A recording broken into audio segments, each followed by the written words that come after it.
got my bright light on tonight. I need a.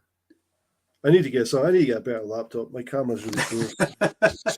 It's really, really poor. Don't adjust your sets, anyone. Just I know. I'm not a ghost. I either look like I've got jaundice, the worst sunburn in the world, or I look like a ghost. I never get a proper. You never get it right. We've got a couple of YouTubers coming on straight away. We've got Ian and Dave. Good evening, guys. Good evening, guys. Yeah. What is in your glass? Welcome along to another Blether. We had a couple of weeks off, and so it's great to be back. And was it 2 weeks we've had off? 1 week off. We've had a couple of weeks off, and I guess it's that time of year where it could because Nick Morgan had to cancel, and we'll talk about that at the end. But Nick's going to be back with us next week, so and that'll be us stopping for the kind of festive period like we did last year again, just to let us host events and things as we need to do at this time of year. Bloody YouTubers, Dave. David, the bloody YouTubers, just because they're faster on the fingers than you, doesn't mean it's not a bad thing. Okay. I'll let you a secret as well. The YouTubers can comment at any time. They can pre-comment as well. And it just comes up when we go. Oh, wow, can they? Oh, really? So there's a little bit of cheating going on from the YouTubers. Okay. To the guys they probably commented yesterday just to kind of get it in. Dave's just back from Thailand, so he's still in Thailand times. He's still chilled. Still chilled. I bet he's in the bloody bath. Yeah. So good evening, guys. Welcome along to another Blether with. We're going off in tangents already, so that bodes well for the rest of the evening. Great to have our guest along from one of Scotland's newest distilleries, and we're very excited that they've now have liquid able to fill your glasses with. Ian's just away to pour the 2018 batch, which is exactly what I've got here. So that's going to be in my glass tonight. And what's Russell got? Is it 3? Snap all round. I'm not happy with the size of you've got left in your bottle. I would have shown off with the inaugural bottle, but I've already sunk my first one, and I'm holding on to my second one for a wee while. Yeah. I think we opened it when I was at your house, didn't we? We did indeed, and I took it along. I took it down to the academy guys in Kintour. So Dave Muir, you for a wee drop of it as well. So yeah, lovely finish in Moscatel. It was beautiful. Very good. Batch 218. I thought it was a bottle number, but no, it's 8,000. Bottle 8,000. Yeah. So let's bring on a guest. Now we know what's in the glass or what we're starting with. Let's bring on Matthew. Just to let everyone know, it's Matthew Farmer of the Glenwyvis Distillery. He's not the farmer of the Glenwyvis Distillery. I had somebody ask him when I was typing that up. So what does he farm? Does he do the barley and that for the distillery? I was like, no, he runs the distillery. He's manager of the distillery. His name maybe he does. Maybe that's another string to his bow. We'll find out. Maybe we'll find out when we bring him in. Hello, Matthew. How are you? Hello. Good to see you. Wonderful introduction. You would not be the first one to ask that question either. Don't worry. I did live on a farm for a while and failed miserably at it. I guess that's where the name comes from, wasn't it? The farm. You had a farm. I think it's the family moved from Ireland back in the day and sort of anglicized their name, as far as I understand. And then that just sort of like stuck in. It's not a particularly Scottish name, but it says at least it does what it says on the tin, right? Yeah. Exactly. There's only one Scottish name in the room here, and that's Mr. Stewart. There, he's related to ancient royalty. It's the French is it? I've got. So yeah, we're 3 imposters into the country here. I think I've got Danish roots. Yeah, so yeah. But good evening, Alistair. David is on the rumcast from Glen Scotia. He's pouring himself tonight. So right down on the west coast, but a little bit further down than you guys at Glenwyvis. So Matthew, Glenwyvis, it's been around for you've been there 10 years, just 11 years now, is it? Actually, I had Glenwyvis only for 2 years. Oh, 2 years. All right. Okay. Yeah. I've been distilling for about it's not even 10 years anymore. It's more like 12 years. So I've had that experience in the industry, but I am a fairly new recruit to Glenwyvis itself. Okay. So guys, if you read my introduction, ignore it because that is utter bollocks already. And also don't listen to Mike about Glenwyvis being on the west coast. Glenwyvis is definitely on the east coast. Oh, the East Coast, yeah, yeah.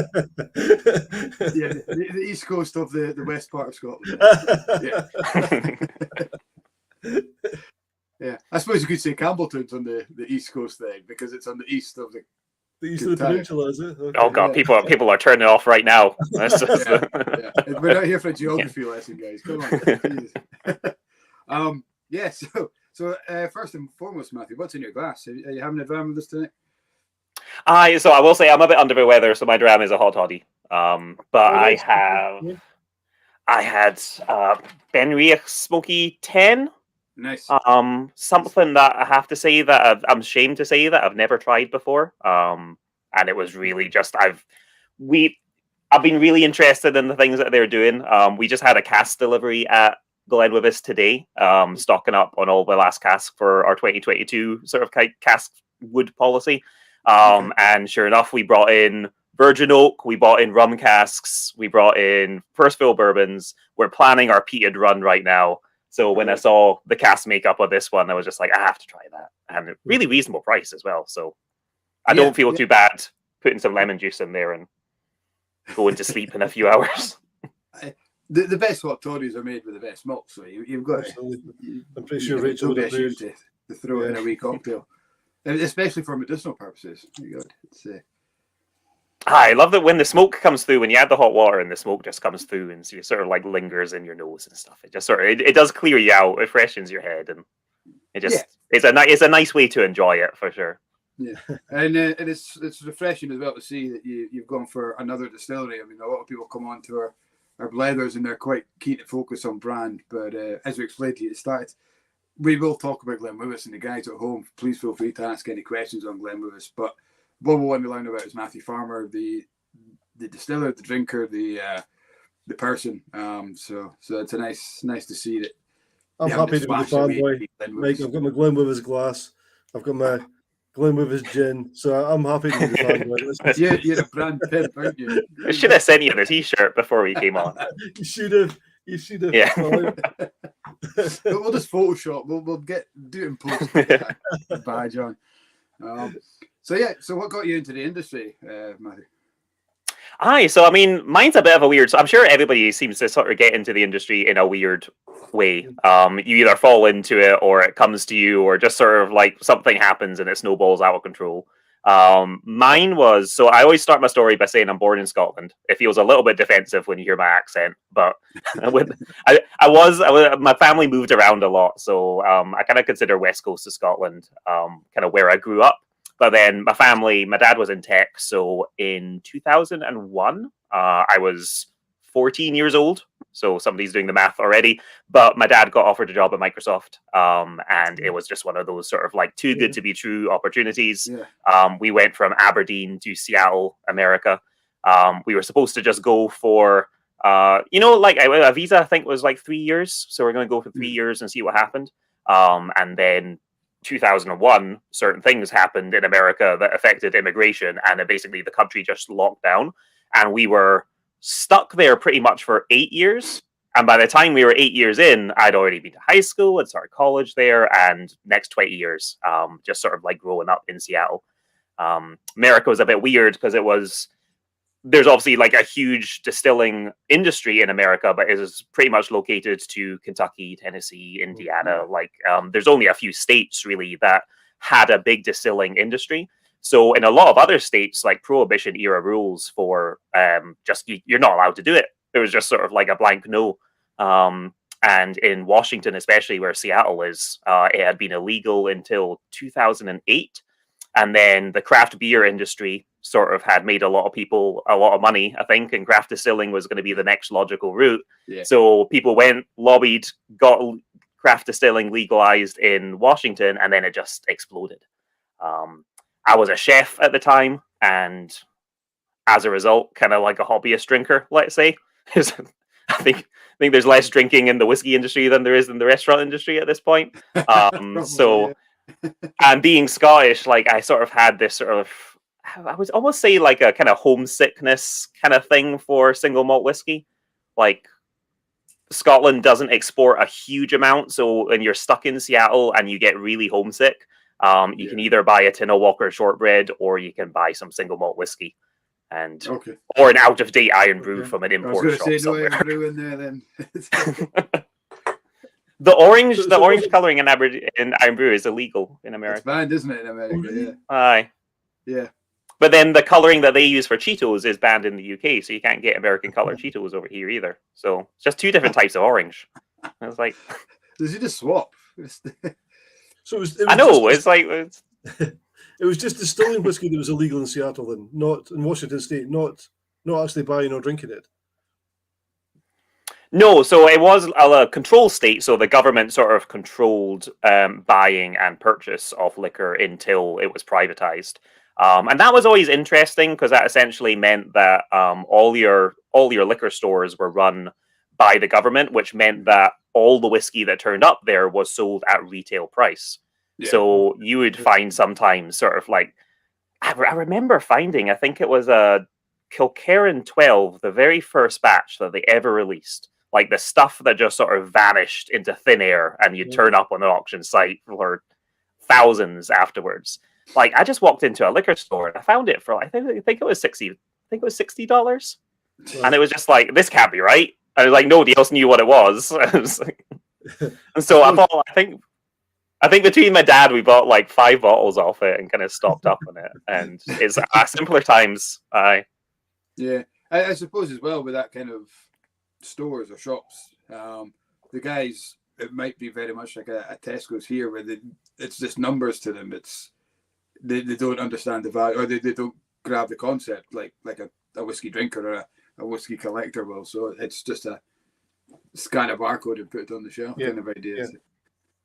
Yeah, it definitely had its pros, more cons than pros, but there was always some things that it had an advantage with. But then when I actually started distilling and having to sell the whiskey as well, that's a whole different ball game, where you're essentially selling it to the government, who is selling it on your behalf. They're acting as your distributor, and that causes all kinds of weird things. I can imagine. So sorry, it's only been 10 minutes and we're already getting to American sort of legal American politics. Yes. And then so you came back to Scotland. How long ago was that? Yeah, so came back during lockdown, so end of 2020. And I actually came back specifically for Glenwyvis. So the distilleries that I worked at in Seattle had been purchased by a larger company, and that, again, pros and cons come with that, but it was definitely kind of the time when it was maybe a cue to start looking to move on, because I really enjoyed sort of the craft side, being a lot more hands-on, having control from when the barley comes in to getting the bottle out in the glass, being able to touch every single part of that process just gave me so much satisfaction that losing that was hard to go. You can't really go back once you've done that. And you're always going to look for it. So my mum had bought me shares in Glenwyvis. For those that don't know, Glenwyvis is essentially a crowd-funded distillery. It's one of the biggest UK crowdfunders ever. Back in 2015, 2016, almost £1 million raised, 3,800 members worldwide. And some of them were lonely, homesick expats looking for a birthday gift. So my mum had been to Tain. She grew up in Tain. She knew she'd been to Dingwall a lot, had friends in Dingwall, heard about Glenwyvis when it was starting, bought me shares. I got my t-shirt, got my share certificate, all that stuff. And I was getting the email newsletters. And it was just one of those things. I was already starting to think about moving on from my job. Lockdown was happening, which I think was just a moment of forced reflection for everyone. My wife and I had just had our first kid, and we were wondering about where we wanted to bring them up. And then all of a sudden, there's an email in my inbox saying Glenwyvis looking for a new distillery manager, and I'd kept my UK passport. There was going to be no visa issues, and 6 months later, I was on a plane. And about 8 months later, my wife was on a plane because we had to do it separately. So it was a mad year. But so she American? After 2 years. She is, yeah. And first daughter is American. The second daughter is fully Scottish now. So very, very but multicultural family we've got going already. Absolutely. So you'll have an interest in the World Cup after all, then, have you? I can always find someone. I can always make it interesting. We can always find someone. Usually it's the one that's in England, isn't it? That's Iran, USA, Wales. But tell us a bit more about the community funding, because it was the world's first community funded, or it is the world's first community funded distillery, isn't it? Yeah, so it's a really interesting concept. I mean, the idea of a community benefit society is not a new one, and if anything, it's just getting more popular every year. Is the idea that a small enterprise is owned by the community and the profits, and it basically exists to help not just the people who invested in it, but just the geographical region that is in. So it's not like the 3,800 members who own us are the only ones who are going to benefit from Glenwyvis. The whole idea is that Glenwyvis is part of a greater sort of like regenerative project for Dingwall and Ross-shire in general, and sort of like a rising tide lifts all boats kind of things. And so a lot of the people that invested in Glenwyvis were not even necessarily looking for a return. They were looking for a more sort of like social investment that was going to reap dividends to a region and an area, and sometimes just a geography that they were really in love with. So it sounds a little bit crazy now talking about it in retrospect, but it was literally like you open up the crowdfunder and you say, we want to build a distillery and we think that we're going to need X amount of money. And somehow it happened. And it's one of those things that a whiskey distillery takes a lot of money to get started, but also an awful lot of money to maintain before you actually start getting whiskey out of barrels into bottles and selling it. And so a lot of people were sort of in it for the long haul anyway. They weren't necessarily looking for their sort of like a shareholder reward that day. They knew it was going to take 3 years, 5 years, 10 years for this project to really grow arms and legs. And it has. We're about, we finally got our whiskey in bottles recently. We're just about to launch our Goodwill Fund, so the way this works is ideally when the whiskey distillery is making profit, dividends go back to the people who own shares in it. But that doesn't necessarily directly contribute to the regeneration of the area. So what we have tried to do, and this was kind of one of the weird things where we had to kind of invent it ourselves because there was no model, like nobody had ever done this before. Like, how do you sell a bottle of whiskey and make sure that some of that money stays not just in Scotland, but in Dingwall and Ross-shire? Like, how do you make sure that money just isn't floating off into somebody else's pockets? So what we've been doing is taking about 5% off every single bottle sale from our website, every single private cask sale that we do, putting it into this fund, which is essentially just a nest egg. And then starting in January next year, we're going to start taking applications for kind of like micro grants, anywhere from like £500 up to £2,000 for local projects. There's really no limit to the scope of it. And we'll have an independent board that essentially acts as a charity sort of like organizer, who is going to look at those applications and see if we can make a difference, really. If we pay the money into a project and get it back later, that's great, but it's not expected of it. And it's the first real step towards doing something, I think, that's tangible, rather than just saying we're hoping to do this in the future. Like, it feels real now. So it's going to be absolutely fabulous. I absolutely love the idea. I used to work in the health service as a mental health nurse, and used to run a football team. We were always on the lookout for funds to pay for trips down, because there was a national league, and being in the northeast of Scotland, all the fixtures were down in the central belt, so we had to continually get money for buses and all sorts of things to be able to get down. Our lads were coming from Fraserburgh, getting up at 6 in the morning to get down for a tournament in Hamilton and the likes. So that kind of funding would be ideal. I just think now, if I was working in the area as a mental health nurse, I would have definitely been tapping into the fund. So it's going to be great that these kind of people are going to be able to access that kind of cash. And I mean, if people know people who know people, please send them our way. We'll have applications open in January, I think, on our website. But I think people sometimes underestimate, especially when you are up here in the Highlands, like sometimes those small costs, like getting down, traveling, like you can be looking at like £500, £600 just to get somewhere. And that if that money's coming from somewhere, it can make a huge difference to a lot of people very easily. Yeah, absolutely. And you're right, they do forget, because we used to turn up for the fixtures on time every single time. Broxburn, Glasgow, Perth, all these places. There was a team from Glasgow who were late for a fixture at Broxburn, and they got docked points because they were late for their fixture, and they were really complaining. The guy said, "Listen, these guys come down from the northeast of Scotland. They were here in time. You don't need to get here from half an hour away, so we're docking you points." I love that. Yeah, no excuses. Yeah, fantastic. And so, in terms of the whiskey at Glenwyvis, what's next? Well, what's any secrets in the pipeline that the guys can tap into? Oh, so yeah, this has actually been, so this is the other part of it, right? Is sort of there's the whole community aspect, and some people just, that was all they cared about when they gave us money. They wanted to see something grow and a project grow. Some of them were like, I'd never even touched whiskey, like teetotaler, never even won this stuff, but they kind of knew that it was part of like the area's history. Then there's the other side of people who really want to know the whiskey. They are single malt nerds, can I say that? Aficionados, maybe that's a better word. They want to know everything, barley types, fermentation times, all that kind of stuff. Obviously, you can't distill by committee. Like, we can't have 3,800 people all telling us like what their cask makeups want to be and all that kind of stuff. But I think what we realized was that, all right, we do not have the funding to sit on whiskey for 10 years and release it. Like, let's not when it's ready, but at a sort of like 10-year-old or 12-year-old age statement.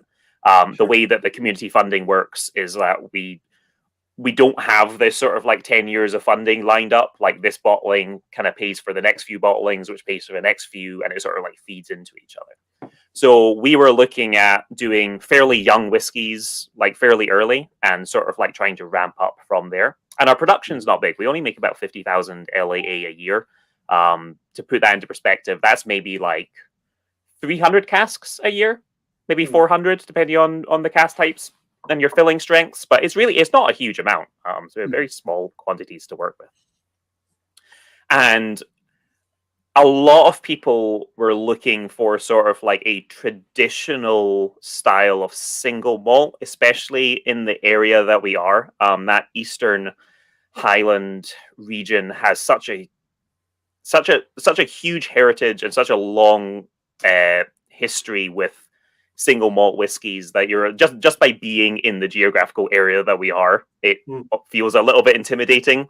It feels like you're making like beer in Germany or chocolate in Switzerland or something. Do you know what I mean? Like, it's like you're surrounded by people who have been doing this for decades and are being or centuries and have been amazing at it. So we actually started, the distillery manager before me was a guy called Duncan Tate, who was longtime Diageo distillery manager at. Actually, I shouldn't speak for him. It's on a written record, so I can see. Is it okay? He was at Chinook and Mortlach. Yes. Yeah. And Oban as well before that as well. So he brought in a lot of experience, and he essentially set the recipe up for Glenwyvis. And that was based largely on kind of the limitations that we had. We didn't have unlimited funding. We weren't able to build the distillery to spec for something crazy. We didn't have like old plans of Brora from 30 years ago, and we're able to build the exact thing brick by brick to make it exactly the same.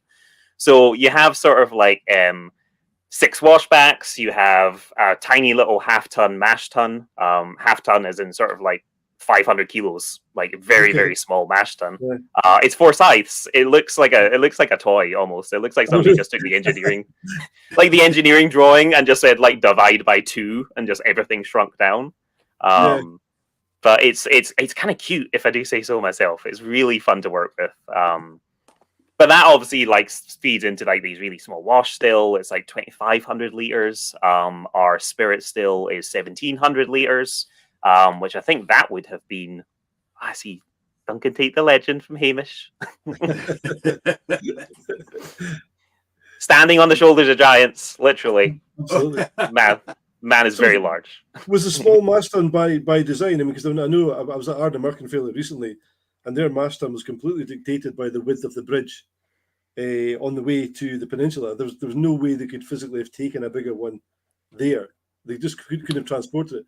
So it was dictated by the millimeter to get across this one bridge that you've got to pass on the way to Ardnamurchan. So I mean, I guess crazy. You wouldn't have had that limitation. So was it just a design that you wanted to have at that size, or was it dictated by the size of the actual distillery?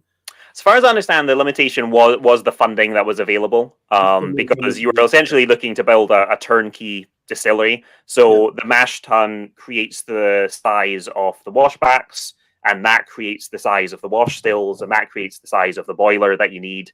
And so if you have a 1 ton mash tun, then suddenly everything becomes twice as big, and to an extent that becomes twice as expensive. So because we were crowdfunding, we look at that sort of like target that we crowdfunded, that was like 1.1 million, and then you sort of like, you take that number cap in hand to Forsyths and be like, what can we get for this? Go to the sweetie shop with your change. They're like, how about the smallest mash tun we have ever built? That's brilliant. So that's kind of like how it started. And then when you look at what we ended up with, it actually gives you some really interesting things that you can do. So like we have 6 washbacks, which was a really good decision in the first thing, because you're never running out of space. So you never feel like you have to race through these washbacks as quickly as possible. So you don't have to do a 3-day ferment or a 4-day ferment. We're actually allowed to do a 5-day, 6-day ferment. And the fact that that is allowed means that you want to do it, because that's something that another distillery can't do. So it's not like we set up a distillery that was made for long ferments, but the fact that it's even a possibility means that you almost aim for that to begin with. So we do very long ferments, and then you realize that up in Dingwall, we're pretty high up. It gets really cold up there. So you can actually... we're above the snow line, and like, it's already set in, actually. It was like last week was miserable.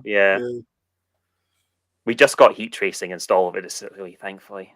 Last year, every single morning we were out there defrosting the outdoor piping, like the cooling tower and everything, with just a flamethrower, and it was just, it was terrible. So we invested in some heat tracing now and got it all insulated, and fingers crossed nothing is frozen. We haven't had a crazy day yet, but we'll see how it goes. But that means that when you can do these really cool temperatures, then that sort of like feeds into these long ferments. So you can create a really thick, sugar-rich mash that you set at a very cold temperature. Over the course of 6 days, it kind of peaks, but it doesn't get too hot. Like, it peaks at like, I think it's 25, 26 degrees Celsius, dies off, and then by letting it sit for a few extra days, it gets funky, it gets tropical. Like, you stick your nose in a washback and it smells like a sour beer or a saison or something. Like, it's got this incredible sort of like fruity aroma.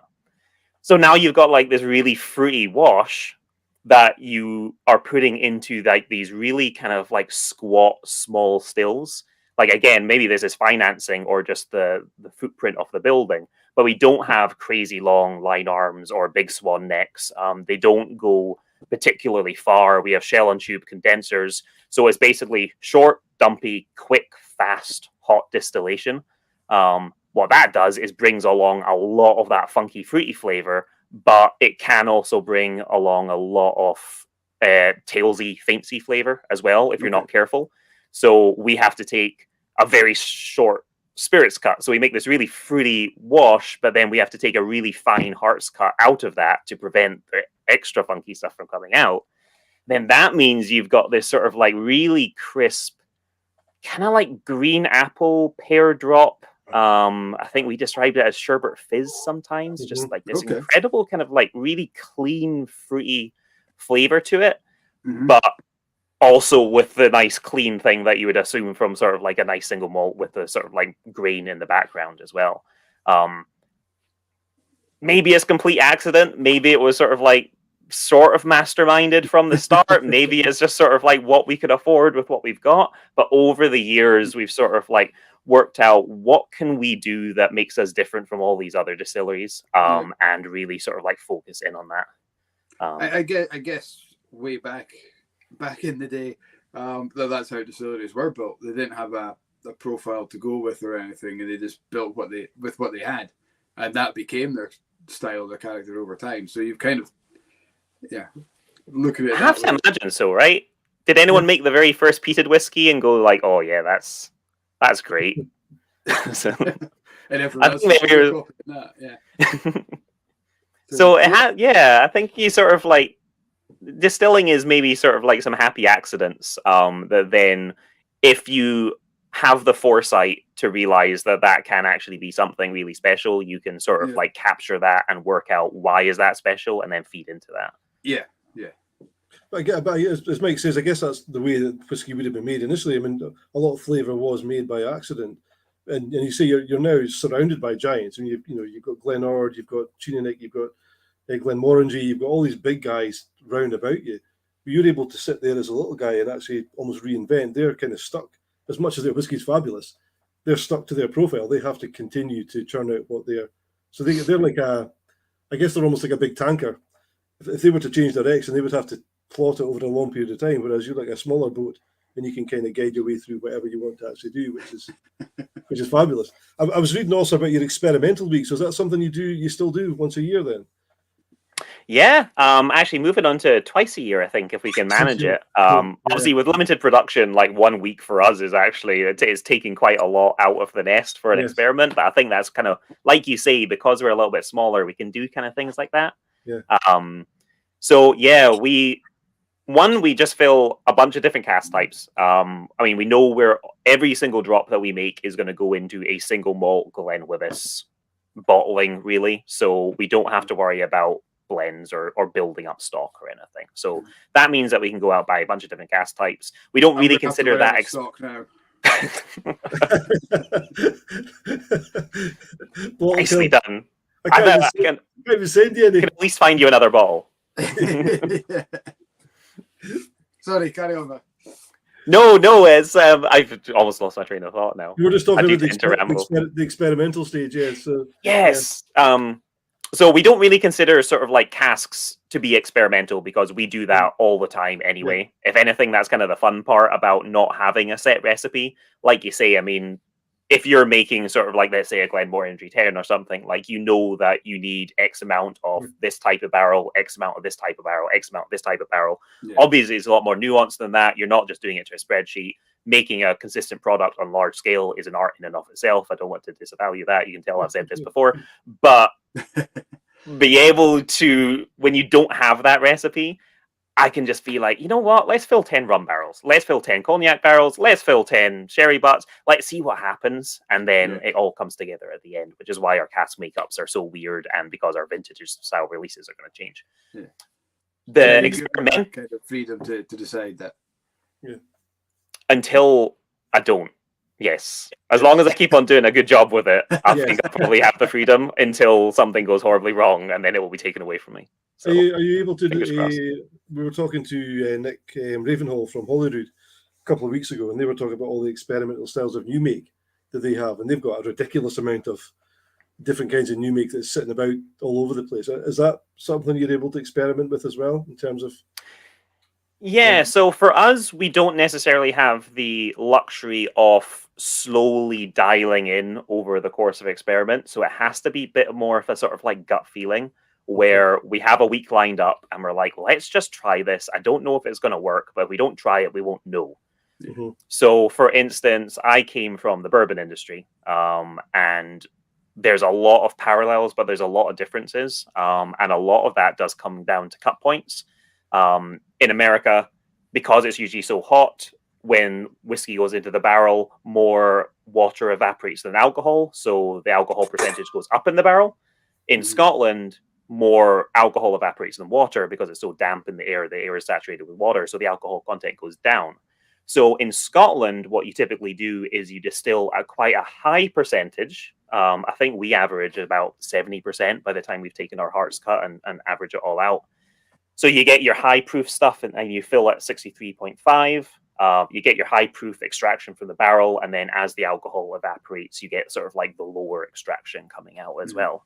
In America, is the complete opposite. You actually distill quite low. You're legally required to go in below 62.5. So actually 63.5 would be illegal in America.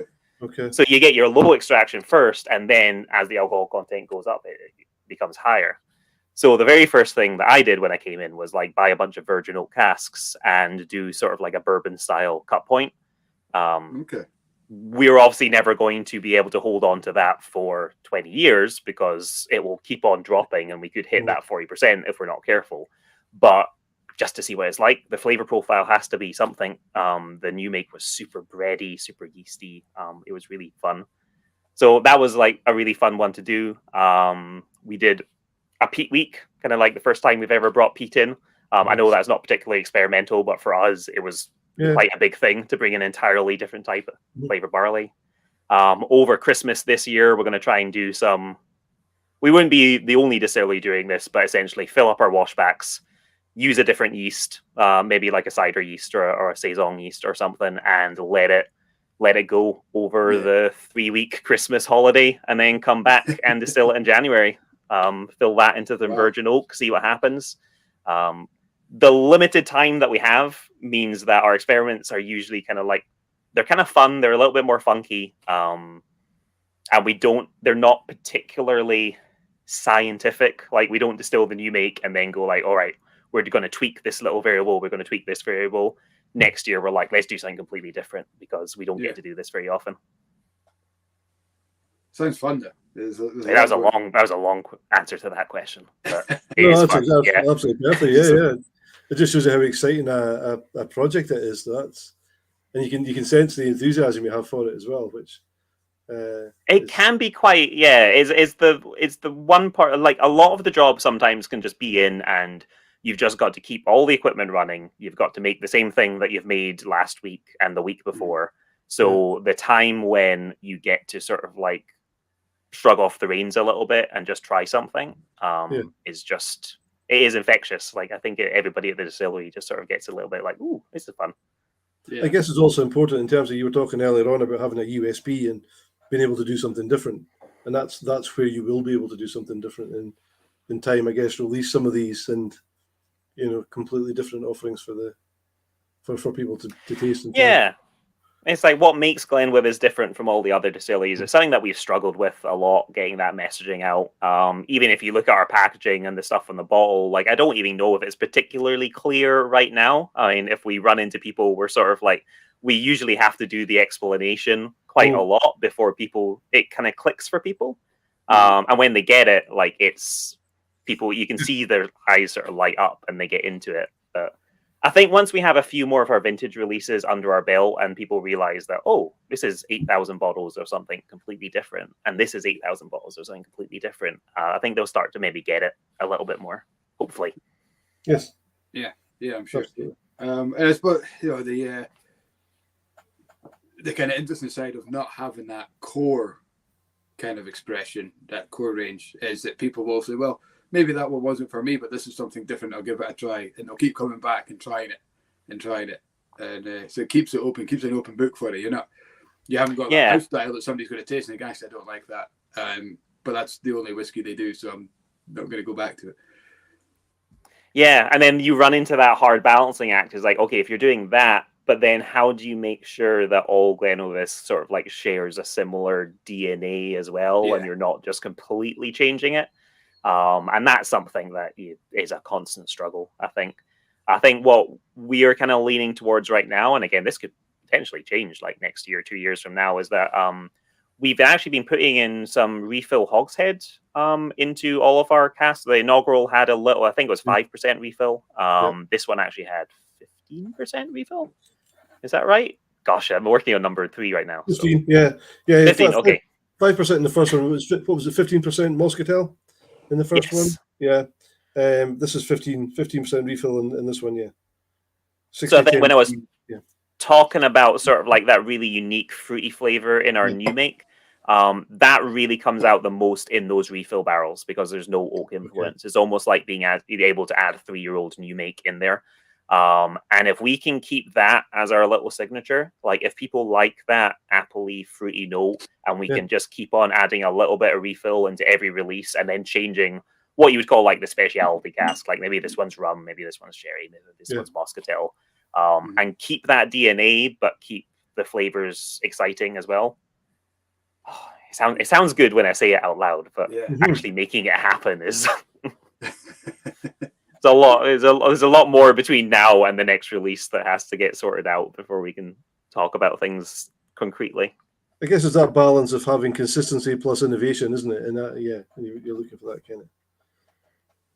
Yeah, the impossible balance. You're never going to make everyone happy. Never impossible. Especially when you have 3,800 members, you're never going to keep every single one of them happy. So you have to sort of like, at a certain point, you have to trust your gut and hope that other people agree with you, I think. You never know. One day you'll maybe get to a stage where you can just build a wee experimental distillery on the side and do your experiments. Build our lighthouse distillery. Just in the... Yeah. I mean, how have you been received by some of the bigger guys around about you then? Because I guess there's a lot of Diageo distilleries there, and you've also got Glenmorangie and Dalmore and the likes. How have you been accepted in terms of a new distillery? No, actually, so obviously Duncan had a lot of ties to the industry. So I think people were really, really interested to see his start here. I'm coming in knowing really no one in Scotland, never mind anybody in the Scottish industry. Like, I'm kind of starting from scratch. But I'm finding that actually, because we seem to have a certain pedigree, I would say, the fact that we are a Forsyth sort of like operation, that we are kind of traditional, but maybe just a smaller version of traditional. People sort of like people from bigger distilleries can come in and sort of like recognize every single part of the process and go like, this is kind of cool. Like, this is what this is what some of these distilleries used to be like, where you'd have the guy mashing and the guy distilling, and they are the same guy. Like, you are mashing in the morning and you're running over to the still and you're charging it, and everything's just sort of like, you touch every single part of the process just a little bit more manually. And it's a bit more. What size your production team? Me and Craig, our operator. Okay. So that is the production team. Josh is our office administrator, but he actually fills casks almost every week at this point. So he does a lot of sort of like whiskey production as well, as far as like cask handling and management and all that. Then we have Lindy, our sales, who's a fairly recent addition. She only joined a couple of months ago. So before that, we didn't even have anyone in sales. Kay, our accountant, and then a board of directors who are all volunteers, which is a rule of the Community Benefit Society. So some of them have more time than others, but we try and get as much input from them as possible. And that's it. Yeah, this was the first year where Craig and I were both sick on the same day, and we had to shut the distillery. Oh no! And I was like, we need a little bit more redundancy, I think, maybe, but that sort of like gives you an idea of how small we actually are. Yeah. I mean, that precautions through COVID and all that must have been pretty tight. Or did you close? Did you stop production through that, or did you battle on through? So we did shut briefly. Then we opened up to do hand sanitizer. So we were able to we had NGS for our gin production. We talk about whiskey, but we do also make gin. So we were able to make some hand sanitizer out of that. And then off the back of that, because it's such a small distillery, we were able to have like one person distilling and one person in the office and have them completely separate. So actually, out of all, we never had to furlough anyone. We never had to put anyone aside, thankfully. But it was definitely a tough time. Yeah. It's, I suppose benefiting from being so small, a little in a funny kind of way, in a roundabout way. To an extent, yeah. It's sort of like, because one person can run the entire distillery, one person can run the entire distillery. You don't necessarily want them to all the time, but it is possible. It's built in. Yeah, that's excellent. It must be great fun to having to a little bit like spinning plates, but if you can do it well, once it's all running along smoothly, incredible. Yeah, if you can get everything, there's so many bits involved. You have to know a little bit of everything. It's sort of being a jack of all trades, master of none. Is sort of like, there are people who will devote their entire life to just not even malting barley, but you'll have people who have dedicated their entire life to growing barley. People who have dedicated their entire life to malting barley. People who have dedicated their entire life to mashing barley. People who have dedicated their entire life to fermenting. People who have dedicated, et cetera, et cetera, et cetera. But we have to know just enough about every single part of that to be dangerous, but not enough that we still have to call people and ask them questions if like our boiler breaks down or something. I'm sure you know more than just enough. I'm sure you've got far more knowledge than you're giving yourself credit for there. Oh, I don't know about that. We'll see. See the pants, I'm sure. See the pants is absolutely fine. I mean, I was looking at the IBD diploma and was like, oh, that's a lot of math. I haven't done that math for a while, so I'll work on it in my spare time. If there's as soon as the numbers of the letters of the alphabet appear in maths, I'm out. That's me. Oh Jesus! Oh goodness, yeah. The alpha is just me. Yeah. AX equals Y2 over B bloody whatever. Aye, exactly. Just give me numbers. I mean, I guess limited in space and size. Is there a desire to have something like a visitor centre for the community to be able to access, or is that just so? That was always sort of like part of the original pitch, because we were going to bring people to Dingwall. We're going to sort of like bring in some tourism. Like tourism's a big part of how distilleries make money, especially up here. But unfortunately, we just sort of like, it was roadblock after roadblock after roadblock. The landlord that we have and the council that we have and the road that we have up to the distillery, like there's a lot of things that just sort of lined up against us, and I think we just hit a point where it's like the council finally got sort of like their supreme court together, and when they rule finally no, it's a no, and I think we just had to put it to bed. So there's always the hope of having maybe sort of like a satellite thing in Dingwall itself. Like but as far as exactly, yeah. So that's always sort of like the thing that we're aiming towards now. But we've gone through this position before where we say like, okay, well, they said no to this, but we're going to try this, or we're going to try this, or we're going to try this, and it's just sort of like being kind of disappointment at every step of the road. So unfortunately, now we're just kind of saying like, I don't think there'll ever be a visitor center at the distillery itself. And any sort of like visits or tours or anything like that is really just for business related things, unfortunately. So it's kind of sad because it's such a cool place, and I don't think you get a sense for the size, the scope, sometimes the passion, and also just the views as well. You probably know yourself, but just like when the mist comes up and Glenwyvis comes out and the red kites are flying and all that, it's majestic in a way. Well, it's absolutely fabulous. I mean, you can see the coast from I'm in Aberhurder, so I'm just off the Murray coast.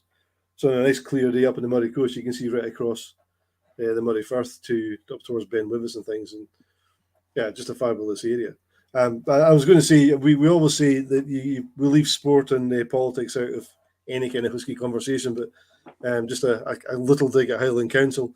It's not as if they've got history. No, I don't endorse this. This is all Russell.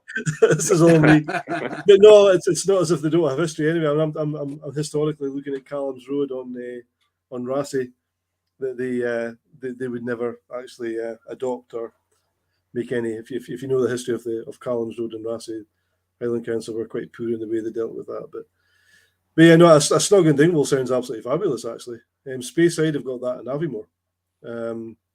And the snug bar. Some videos along with the tasting crew and the shop and things would be fantastic. Yeah, they were actually sort of like if we were going to look at anyone to model something off like that snug. Is it the snuggery they call it? The snug bar? It's just the snug. I think it's just the snug. Just the snug. Yeah. Something like that would be sort of like where we would be aiming towards. You know yourself, Dingwall probably doesn't have the most amount of foot traffic. But if we can bring if there's a reason to bring people out here, other than just sort of like Ross County games, like I think people would start to. We'll set up our little store in the Mallard and just sort of like roll off of the back of that. Just get like a wee burger van out the front of the game and absolutely. It'd be brilliant. A roaring trade. So that's the hope. It's one of those things that, I mean, it would be, we'll never like put it to bed completely, but we just have, I think we've spent so much sort of like time and energy on it that we could have been spending on other things, and right now it's time to focus on that. Yeah. For sure, absolutely. I mean, you've got to do production, but I mean, in terms of history, Ferrintosh, Glenwyvis, Glenskate, the whole thing, there's a visitor centre. I always look at a few places. I talk about Diageo with Strathmill and Keith, and I don't know if you've been to Strathmill. The guys in the who are listening in will probably get fed up of me talking about this, but it's right on the railway line, the Keith to Dufton railway line, which is like the whiskey sort of tourist line. And there's a small train that takes people from Keith to Dufton. But there's a siding. Now, I'm fully aware that any kind of negotiations with railways is never, ever easy. But there's a lovely siding right at the side of the distillery. Now, Strathmill is one of the big factory distilleries for Diageo. It's not a visitor centre by any means at all. I don't think it's even in production for whiskey just now. But that, to me, is a distillery, a visitor centre in waiting. You would have 3 or 4 railway carriages to do your tastings in, and it's just we're just not innovative enough sometimes, I think, in Scotland to think about these things, to think about tourist attractions that would be that little bit different. And sometimes we don't tell our history enough, and the history around about where Glenwyvis is rich in terms of Scotch whisky. So it's a shame sometimes people can't see that. Maybe especially. A lot of the history is quite depressing, though, isn't it, as well? So we've still got to embrace it, and we've still got to embrace it and tell the story. It's like taking the daughters out around and like I'm in Drum, and so taking them down. It's like there's a statue down in Fort William. I think there's like the seven-headed plinth. Have you seen that? Which is sort of like the history behind it. I should have Wikipedia up right now, but basically I was like trying to teach my daughters like about Scottish history, taking them to castles and stuff, just hoping that sort of like by osmosis that will sort of like absorb into them. So that's what my dad did. What was it? It was like this 2 people had been murdered or something, and nobody, it was back in the 1600s, 1700s, and nobody had done anything about it. Until eventually they decided to enact their revenge and found the people responsible. It was 7 people. They cut off all their heads and brought them back up north to display them as proof of not doing it. So they stopped in Fort William. They washed the heads there and they buried the rest of the bodies and then took the heads away to Edinburgh, I think, to show them on stakes. And then later in the 19th century, I think they went and it was always sort of like this myth that was going around, and they decided to dig up the bodies next to it to see if it was true. And it turned out it was true. They found 7 headless bodies right there. And so they built this just horrifically morbid statue of sort of like a hand with a dagger with 7 just severed heads around it. You have to go through like this damp tunnel to get there. And my wife is kind of like, what are you doing? Why are we showing the kids this? This isn't. Oh, kids love that kind of stuff, though. Horrible histories. Yeah, absolutely. Whereas coming from America, like a roadside attraction is like, come see the world's biggest ball of yarn. It was made in the 1970s. £5 entry fee. So, like you say, maybe we just don't innovate enough with what people will pay to have a gawk at. Absolutely, the whole Ferrintosh story is one that's deep rooted in whiskey. So absolutely. Yeah, that's a really fascinating story. Again, I probably shouldn't say it here because I'm going to butcher it terribly. But I'm sure you won't butcher it any more than me and Mike. We're not going to recite Burns anyway. No. Oh god. But if you don't know about sort of like the Ferrintosh and the history of whiskey distilling in Dingwall and the tax situation that sort of made it one of the biggest whiskey capitals that have basically ever existed in Scotland. It's a fascinating industry, fascinating story, and just the sheer volume that they were making back then. Crazy. Just boggles the mind, especially when you're thinking like they didn't even really have sort of, I'm assuming they had electricity, but they didn't have like pumps or anything, I'm assuming, or you're trying to imagine how do you make that amount of whiskey without the modern equipment that we have and Yeah. there's Well, a maybe lot able of to afford the labour. I mean, I guess it was all tax free, so I guess they had no restrictions on what they had to. Anything they were making was profit. So they were able to then invest that into production, I guess. Yeah, it must just be burning. Like, just if you can afford more labor, you can produce more, which lets you afford more labor, which lets you produce more, and it just becomes a mill at that point. But it's incredible to think about. Like, the struggles that we do to fill 300 barrels, and then what they were doing back then is just incredible. So what you're saying is you've no excuse. No, it's like being late to the football game. It's like, why aren't? It's like, Well, I we have more health and safety now. Yeah, maybe a slight excuse, mate. We would need the Jacobites to come up to Glenwyvis and burn the place down, and then for the UK government to say that's okay, you can rebuild it, and we won't charge any tax. Just crack on. Yeah, I don't think that'll happen these days, though. They'll probably tax you more. You become a liability then. They'll tax you more. Yeah, that's absolutely. Right. Yeah. So let's hark back, Matthew, to you're over in America and you're getting a little bit homesick, and you mentioned there you're looking for either a plate of stovies or a dram, a single malt. What's the single malts that you would have been looking for, or what do you look for? Taking Glenwyvis out of the equation, what do you look for in a bar for that ideal dram? Oh, so outside of sort of like something like this Benriach and something like that's almost sort of like professional curiosity and something that kicks in. Like I love just trying a new thing. It's very rare that I actually buy the same whiskey twice. I do have certain go-to favorites, but I'm having been away from Scotland for so long. There's a very limited selection that you get in America. So now that I've landed over here, suddenly just the world is my oyster. And it's just sort of, I've got a lot of homework to do over the next couple of decades, I think. The one that really got me into it, I think, the one that sort of still remember, and I'm a big believer that the whiskeys that you sort of like, you remember the time, the place, the people you were with, like the quality of the spirit is important, but it's sometimes secondary just to the memories that you build around it. I remember going into a liquor store, feeling pretty homesick. It was my birthday, and I think I had $80 to spend. I didn't have a lot of money at the time, and I remember seeing a bottle of Ardbeg Alligator there. I think it was 120. And sort of like I wasn't really into the whiskey industry. Like I knew about it, but I didn't know like how special it was, or I certainly didn't know how like revered it was going to be later. So I remember my girlfriend at the time giving me the extra sort of like $40 that I needed to buy that bottle, and just opening it up and sharing it and just having that intense, just that Isla bomb.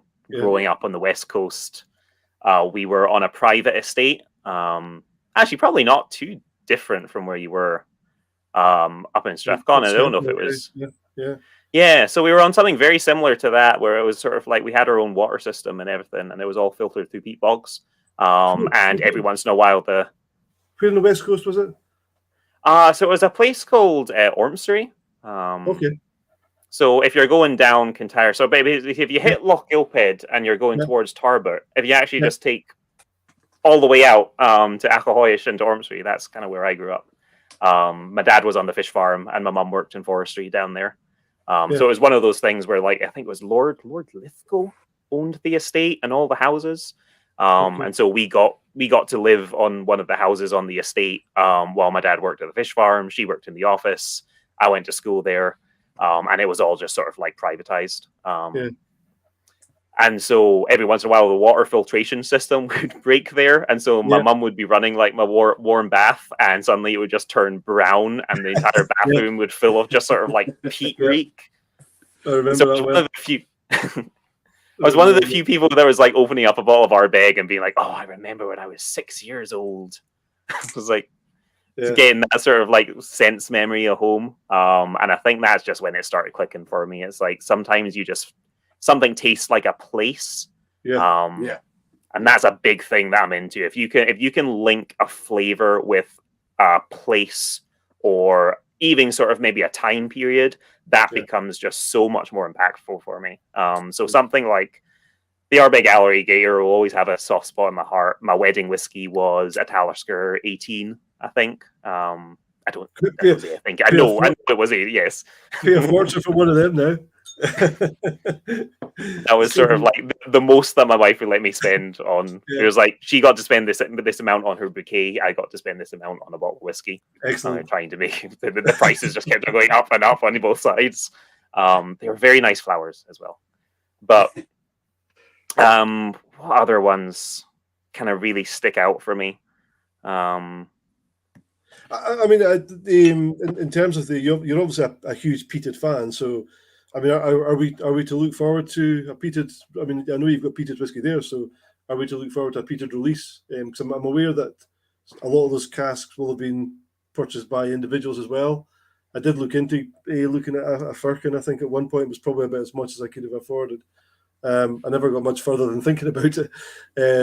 But is a peated batch going to be something that's going to be available commercially at some point?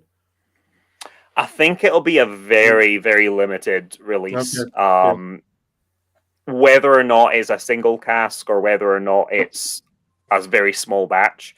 And what I would like to do is be able to fill peated barrels for 1 or 2 weeks every single year, and just build up that sort of like portfolio and stock.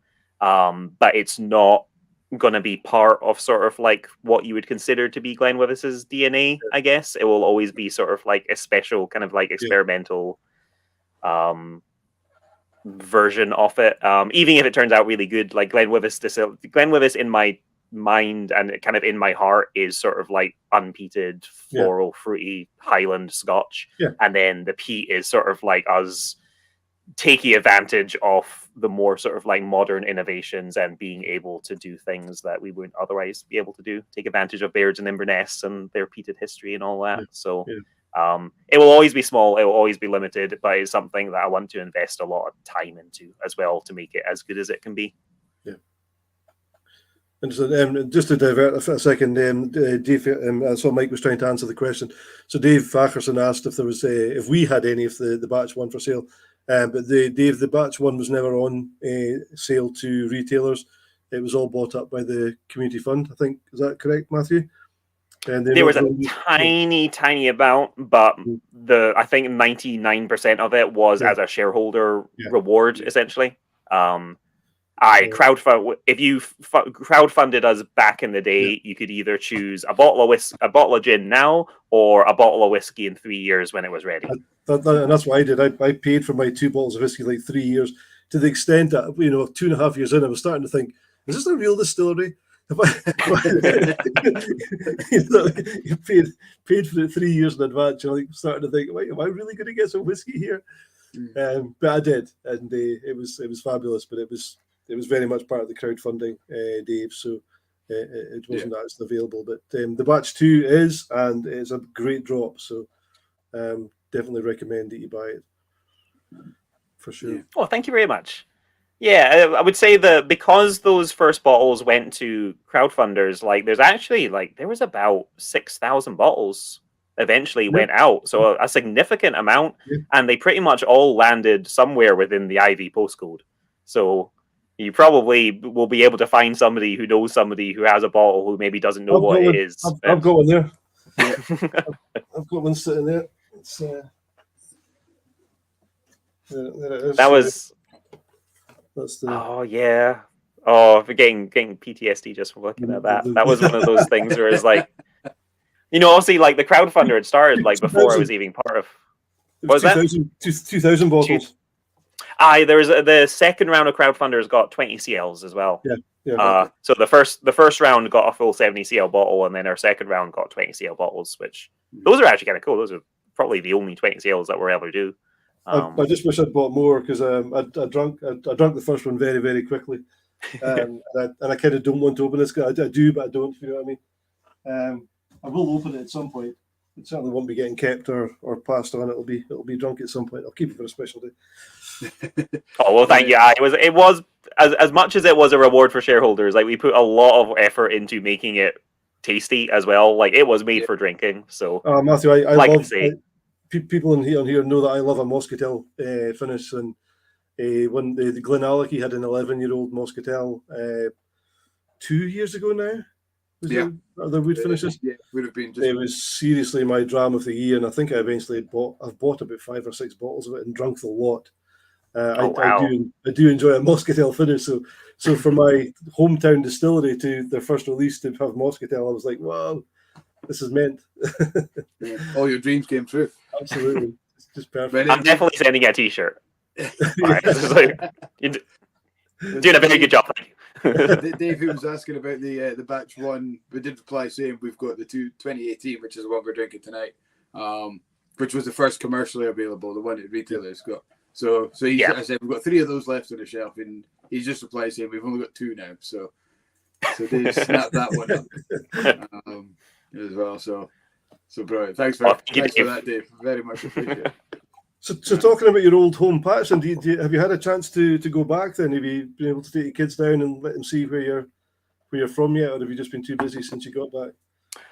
Haven't made it down with the kids yet. I went back a few years ago, but yeah, the kids are only 3 years old and 2 years old right now. So they won't the idea of getting them on the and they get a little bit car sick. So trying to get them down that road is something that I'm not quite brave enough to do quite yet. Absolutely. But, not at all sickened by severed heads, but no, just the drive to and from there. Yes.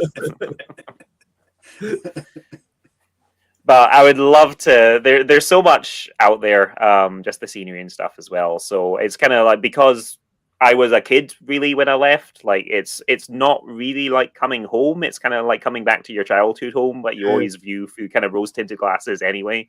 So being able to sort of like rediscover all these places with my wife, who's never been to Scotland, and 2 kids, it's been a very different and really sort of like enjoyable kind of eye-opening experience, because I'm seeing all these places. Like I've been to Ucker Castle like 100 times probably in my life, but seeing it through their eyes is so much different. And it's also a lot more expensive now, but it's like really it's really fun doing like all the touristy things again. And you're sort of like half a tourist while you're doing it. It's been really great. I suppose going with the kids as well, they'll ask questions as a 3-year-old that you would never think of as a 25, 30-year-old, or however, walking in, you just read some bits of information, and then the kids will ask. They don't get to see that bit, and they'll ask questions like, well, actually, I don't know about that. And you'll maybe do a little bit more personal research into it to find out. Yeah, usually their questions are like, where are the dinosaurs going? It's like, that's actually a very good question. I will find that out for you. When do we get to see Loch Ness? Yeah. When do we get to see Nessie? Yes. So you were saying there that your wife never was in Scotland. You didn't get back on holiday at all while you were over in... No, we came. The first time my wife had been to Scotland was back on the honeymoon, when we got married. So, and actually, weirdly, we came to Inverness. We came all the way up here. So she kind of like knew the area. I was part of LVMH at the time, Moët Hennessy. So we went up to see Glenmorangie. And sort of like, so it's weird sort of like that we're so specifically back at the same point. But no, I've still got family in Glasgow that I see quite a lot. My parents come over. So we kind of kept in touch to the point that it feels weird, but sort of like with the global, like being able to Facebook and keep in touch with people, you didn't feel the need necessarily to come over physically all the time, because Seattle to Scotland is a long flight, is expensive. It takes a long time to do that. And yeah, we sort of didn't come back as much as maybe we would have otherwise. So when my wife was suddenly like, or should we move to Scotland? She's like, well, I've been there for 7 days and I liked it.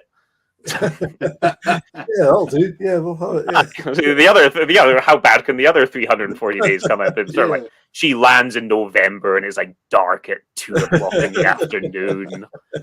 It's like, what have I done? If you're in Scotland for 7 days, you see every type of weather anyway, don't you? So yes. So we've done 2 full cycles now, so we're getting more used to it, I think. Yeah. Do you miss Seattle? I miss the food. that's kind of the thing that I really Yeah. not. There was a lot of reasons that we moved away. I think because sort of like the cost of living and just sort of like the way the tech industry had sort of like absorbed Seattle a little bit. Like if you weren't part of the tech industry, it was becoming very difficult to see a way to raise kids there when we weren't making a huge amount of money. So there are definitely there was reasons that we left, but coming back here and people are like, what do you really miss about America? Like, what do you really sort of like miss? And it's like Mexican food and Vietnamese food and barbecue and American food and anything that doesn't have potatoes in it. Sort of like the variety, I think, like just being able to like buy any type of food and eat any type of thing from any part of the world that you really want to. It's something that when you go to Glasgow, Edinburgh, you can get all of that, but just sort of like living exactly where we do in the Highlands, our cuisine sometimes we need to make do ourselves. Yes, indeed. Yeah. They don't have Just Eat or Deliveroo up with you yet, then. Not in Drum, no. We don't get the... What was it? Domino's used to deliver all the way up to sort of like halfway to like basically Brocky's bar up at the top of the Kilmakirk. So if you could drive there, meet the Domino's guy, and then you have like a 20-minute drive home. So if you had like a pizza warmer, you could almost get home in time. But pizza drop off. Yeah. He made me I almost choked him a drum there because he made me laugh a little bit. During lockdown, so I used to stay closer to, I don't know how well you know Aberdeenshire, but Inverurie obviously is where the shop is. So 15 miles outside Aberdeen, sort of west, but I used to live in Inch, another 15 miles, and then we used to get our most of our shopping from Murray. And we'd pick up lots of really good stuff. There was a really good gamekeeper who sold venison. But obviously all that stopped during lockdown because the markets weren't running. We managed to find the guy's email and emailed him and said, we managed to pick up some venison from you somewhere. He said, yeah, I'll meet you in the car park, a place called Gartley, of all places, the Tin Hut at Gartley. So we're sitting there kind of walking in the car waiting for this guy. And it was like a drug drop-off. Because also we weren't allowed to meet other people either. So he's like, if you open your boot, I'll just drop it into your boot. And we're like, okay, cool. He gets out of his car with this lump of venison and kind of drops it in our boot and walks away. And then I see you later, guys. Just kilos of unmarked white packages.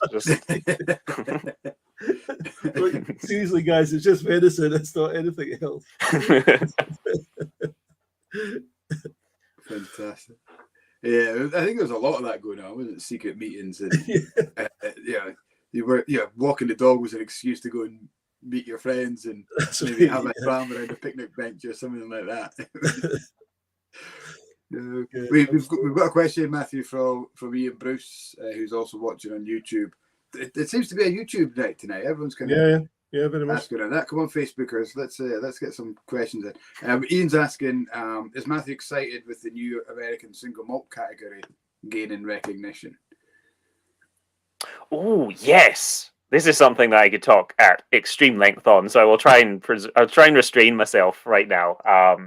But so yeah, there's American single malt is this category that has been sort of like building momentum over and over and over. There's a lot of different variations of American whiskey. There's bourbon whiskey, rye whiskey, blah blah blah. You guys do whiskey education and tours and stuff, so you're probably much better at explaining it than I am. But essentially, American malt whiskey is a whiskey that is made from at least 51% malted barley and aged in a brand new barrel.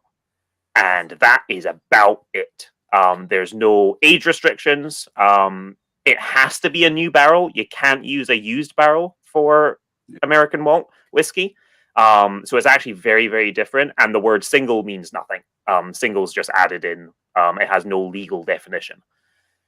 So what American single malt distilleries who are making their whiskey in the vein of Scotch-style distilleries are trying to do is find legal protection for a different category of whiskey that is American single malt that allows them, I believe, to use used barrel and have a minimum age statement and all that kind of stuff. it's super interesting because some of the things that they are allowing, which is sort of like adjunct grains, like not having to use 100% malted barley, not necessarily.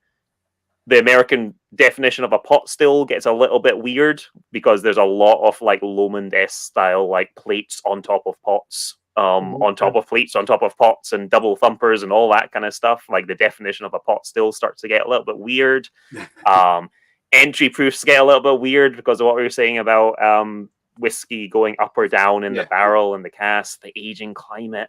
The idea that we could have something based on Scottish single malt, but with an American identity so that they're not competing to each other. Is not like the old school style where it's like Balcones would make an American single malt and then they bring it to the Scotch Whisky Awards or something and they win a gold medal and the Americans beat the Scots at their own game or something.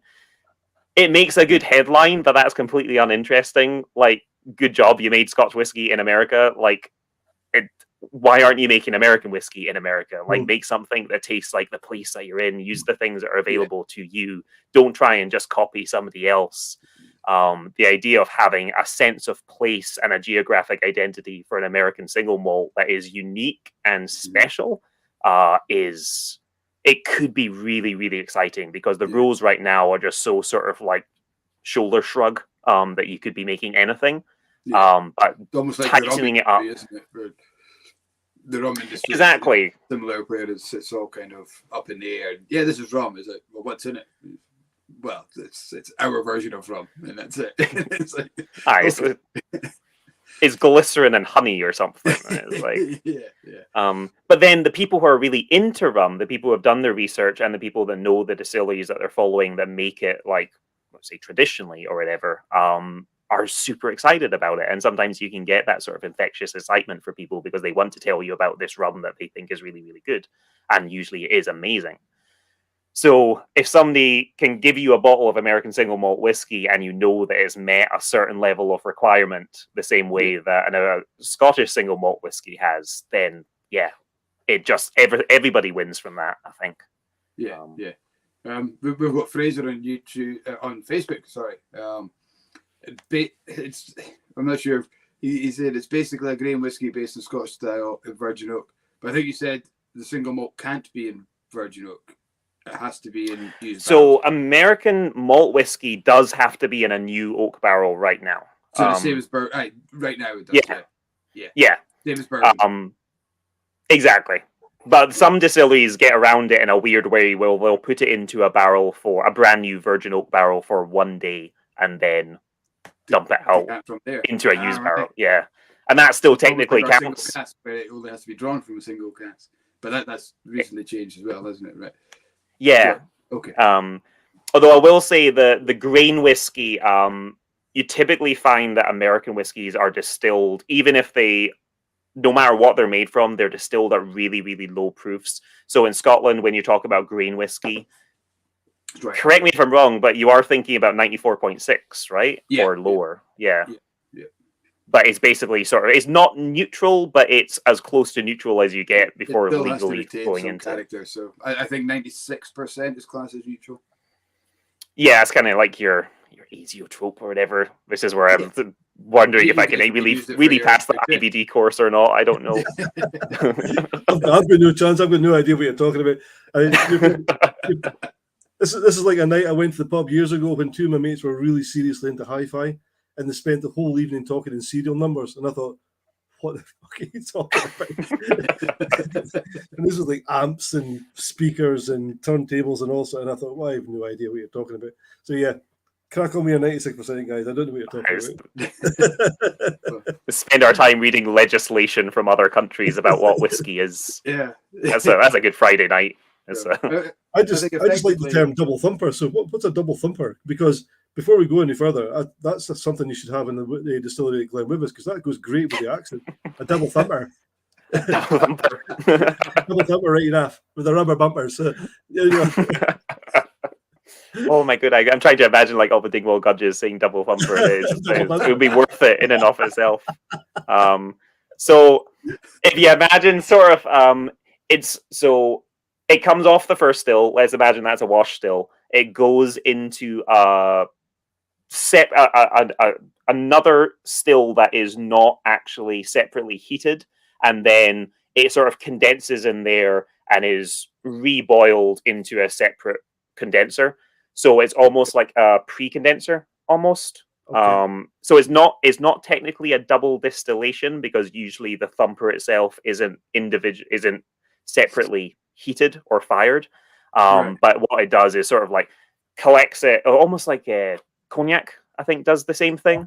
Okay. Where it feeds in and then it redistills. So it's basically a way of getting not a double distillation, but a distillation and a half. Right. It was an old.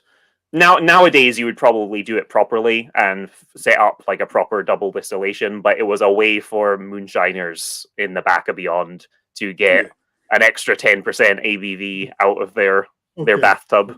Okay. Right. So I mean, this would be completely separate from the absolute, unbelievably difficult to understand Mortlich 2 and.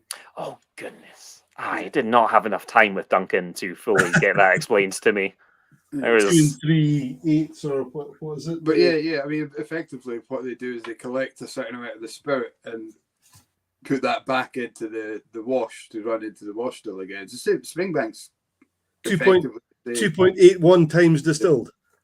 Yeah, the I Springbank's think 1.5 or 1.7, I think. But it's the same. I think effectively all they do. I don't know how to get that exact calculation, but when the spirit run comes off, they collect a little bit of it and they throw that back into the wash, and it goes through the thing system again. Guess makes them a little bit different, I think, is that third still or whatever, like that wee beastie that they have, is like a completely separate designer still that is not just another still. It's like a completely his own thing. And what was it? Was it like they never washed it or something? It was like it was just like building up like this waxy, sulfury, meaty funk inside it, and was just sort of like getting better and better, and nobody was like willing to be the one who went in and cleaned it and ruined all of Mortlich forever. Ruined everything. Yeah. So you said a double thumper's nothing like that. Then that's a completely different thing altogether. Then. So. Aye, completely different. So it's essentially, I've already ruined explaining it. If you didn't understand what, it's sort of like trying to think of an easy way to. Everybody that's watching now is going to go on Google and whatever textbooks they've got to find out what double thumpers are. They are going to get a lot of weird replies, searches on Google. Safe search on people. Make sure your adult search is off. Or on even. That could get a lot of people. Ian, I know you like watching on YouTube because it streams to the telly. Before you Google double thumper, get it off the telly so the wife doesn't watch it. Safe search on. Safe search on. Yeah. That's amazing. Fabulous. So one of the questions we always ask people. Sorry, mate. Carry on. I'm just going back to talking about the peated stuff. That's going to be really exciting. I think a very small batch. Is that going to be? Sorry, I can't remember if you said that's going to be distillery only, or shareholders only. Oh, it'll be. I think the question. I think the answer you were getting to were buy a cask and get your own. Basically, I think was the. I think that's what you were kind of alluding to, really. I would love to do sort of like a single cask peated release that was sort of like distillery exclusive, or maybe sort of like for a special occasion or something. The question is whether or not it was the first time we ever did peated whiskey. So I know a lot of distilleries have a certain level of peat that they aim for in a batch. Sort of like, ppm. It's a bit of a weird measurement, but we got heavily peated malt in 50 ppm, and we just, because we didn't have any experience with it, we were just like, let's just go for it. Let's just do 100% peated malt. Let's make it as peat. If we're going to make peat for 1 week out of the year, let's make peat. Let's do it as strong as we can get. So we took the strongest malt we could get, we put it in at full strength. We filled. There's a few some really nice first fill bourbons that are sort of like picked especially for it, and then there's Pedro Jimenez sherry hogsheads as well. And we just went in full strength 100% peated whiskey. The question is, if you do a single cask release of that, depending on the year that's coming out, is that too strong? Does the peat overwhelm everything else? Is it more of a novelty than actually nuanced, balanced whiskey? So at that point, maybe we're looking at taking, one of those barrels and blending it with an unpeated barrel and trying to create something a little bit more nuanced and mature, I guess, out of it. And we just don't know which it's going to be. I would obviously love to just do all the peat all the way. If we're going to do it, let's go all the way. But I do know that sometimes peat can just be, like I say, it can be a bit of a novelty. Like if that's the only flavor you do, it's like kind of like spicy food or something. Like, sure, it's fun to make it as spicy as possible, but if you can't taste anything else, then it's not exciting. It's bland in the worst kind of way. So it will all be a balance depending on how it comes out the barrel and how we've monitored that, and then we'll be able to take that information and use it for future batch releases to know kind of where we're aiming for. So Ian's actually asked again on YouTube. I think you've answered the first part, but the second part of the question is quite interesting, and it's maybe something you can do. Getting peated malt with some companies holding on to, or will it be or could you do an ex-peated cask? I mean, that's another way of getting smoke into the whiskey without overwhelming it, is it by an ex-Isla cask or something like that? Yeah, we actually did a few ex-peated firkins out of, I think they were probably the Lefroy quart casks cut down and made into smaller casks. And that was sort of like what pushed us to do the malt itself, because those ex-peated firkins were turning out so well, so young, it matched with our spirit profile. And we were like, well, this would be really fun if we actually did it like with the malt itself. We get our peated malt from Baird's in Inverness. They actually are one of the probably oldest and most established sort of like peat maltsters, the Inverness branch at least. So it's nice because it all comes from the Black Isle, and then it's peated in Inverness, and then it's only a 15-minute drive to get it to us. So kind of lucked into that. It's sort of like all these other distilleries are saying, oh, it comes from 50 miles of distillery. Like ours probably comes from like 10 miles. And it's not something they went out and tried to do. It's just because of the nature that we happen to live in, the big malt growing area. So actually, and Baird's have been really, really good to us. I think sort of can't say enough nice things about them because we're so small. Like you'd think that we would just get swept under the radar or something. But our peated malt comes bagged up. I think there's probably some things I shouldn't say. But I think we're piggybacking off. There's somebody else who buys Baird's peated malt at around the same time that we do, and I'm pretty sure we just piggyback off of theirs, and they just sort of like fill 5-ton bags for us, and you're just like, okay, that's your allotment. Off on the way past, Pretty much, yeah. It's just like just skim it off the top. Like they don't know the difference between 50 tons and 48 tons. Here you go. So, but the maltsters are fantastic, guys. We've spent a bit of time at Port Gordon at Crisps. We run a whiskey academy, which is a week-long sort of immersive experience that people come along and do. And as part of the week, we spend a morning, about 2.5 hours or longer if Richard, the manager, would say. He would have us there for much longer. Such an enthusiastic guy, and the enthusiasm these guys have got for making the malt and for every customer, no matter how small, is huge. And I can't imagine Baird's would be any different. I think they just love being able to produce the product for the industry. So I would think that they would be very excited by the smaller ones. I mean they've got the big customers out there, but the guys themselves, or the managers themselves, if they're all like Richard, I know would be enthusiastic about the smaller ones as well, for sure. Yeah, it's kind of, that's actually one of the points where I sometimes step out over questions, especially when I've landed in Scotland. Is like we get a lot of people asking like, what type of barley are you using? And I always sort of like struggle a little bit because we kind of use whatever barley the maltsters wanted to use because they are the experts at it. and they're rotating crops. They were constantly looking for new strains. They care so much about every single grain that goes into that plant that I'm not going to be the one to be like, you know what, you should grow more laureate. Because it's like, that's what we...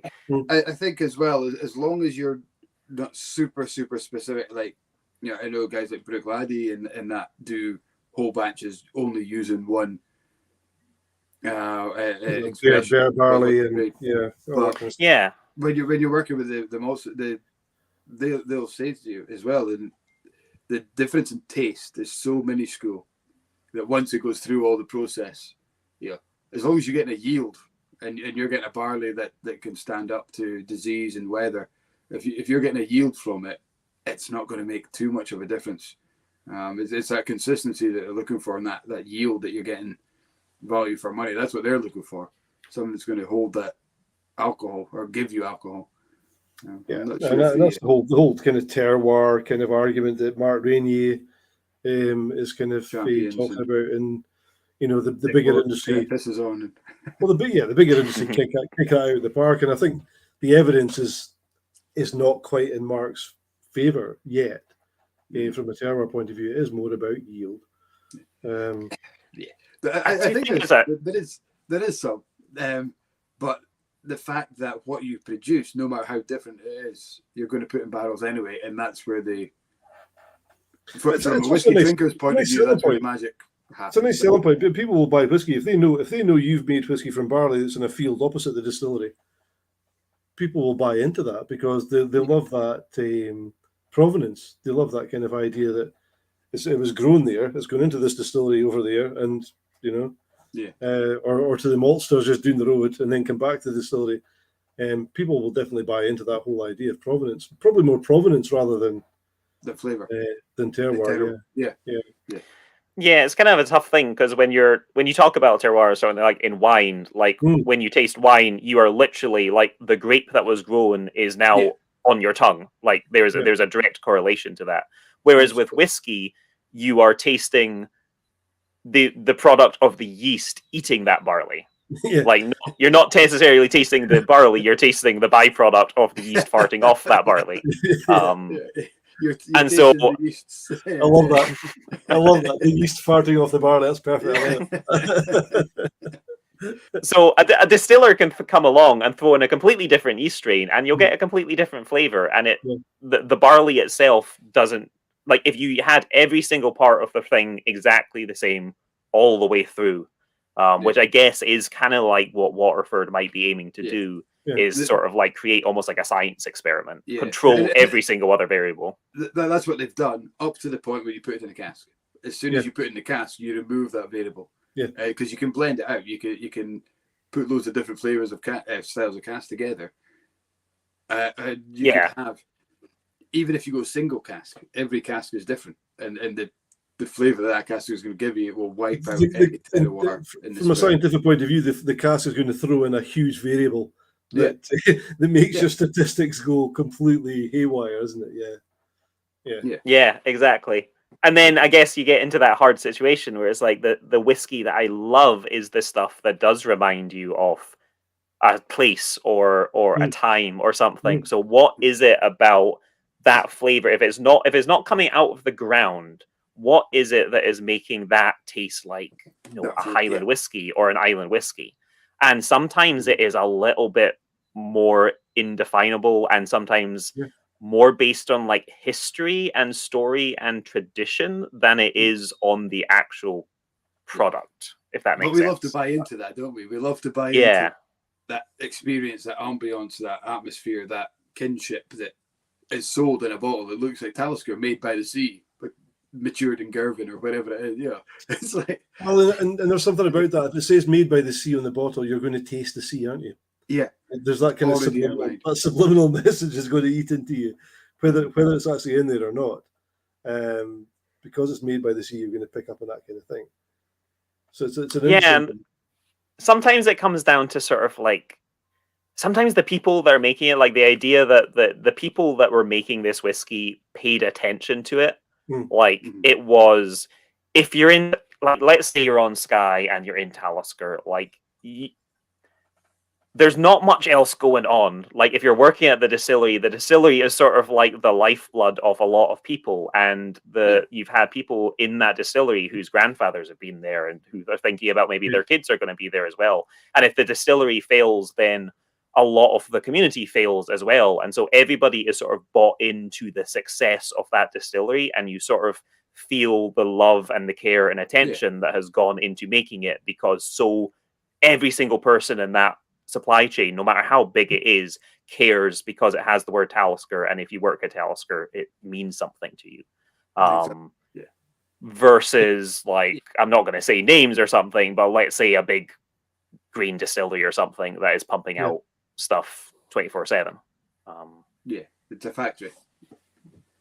Yeah, so I think sometimes you're buying into not necessarily even this is not a fake story. Sometimes it is fake. Sometimes it's not, but you're sort of is the fact that people care about it. I think that if other people care about it, and maybe I said that earlier, is like sometimes in a gut feeling, like I have to do something that I care about, and then hope that other people sort of agree with me. And a lot of other whiskeys are kind of like that. I think that's probably one of the best things in terms of USP. That's one of the best things we've got with smaller distilleries like yourself. We can all get to know you guys because you are so all hands on. Whereas a big factory distillery that's maybe run from a computer base that could be run from the west coast of Scotland if nobody could actually get in because they could just log into the computer and make it all happen, is completely impersonal. So you're looking for that absolutely personal touch. You're actually, the guys who are walking across the floor to switch that on, to turn that over, to pull this lever. And that's what makes the big difference, I guess, in terms of USP. Yeah, it's like the pride that goes into it. For sure. Do the people who make it care if it's good or not? Yes. Manual kind of. Yeah. And it's not that the bigger guys don't care. It's just that it's a different level of care, I guess. That's what you find something like what you're doing at Glenwyvis, Matthew, and guys, Iron American, Rassy, all these kind of. It's community built. Not to the extent of what you guys are doing, but it's actually community built. But you're building, like Rassy is probably very close in terms of keeping jobs on the island and keeping people saying people have that pride in it. But you go there, speaking to you today, and people are really passionate about it and they buy into it. Whereas if you go to a distillery that's got that visitor centre experience, you don't get to speak to those guys really. You get to speak to the tour guide who's got a script and holiday job. That's right. Yeah, it's a job. And maybe even less than that, maybe a summer job. They might be here as students and it's a summer job. So they're like, well, actually, I don't care because I finish in August and I'm going back to university. It won't be August. August is far too early for students, but it's your inaccuracies are consistent, Mike. It's okay. Don't worry.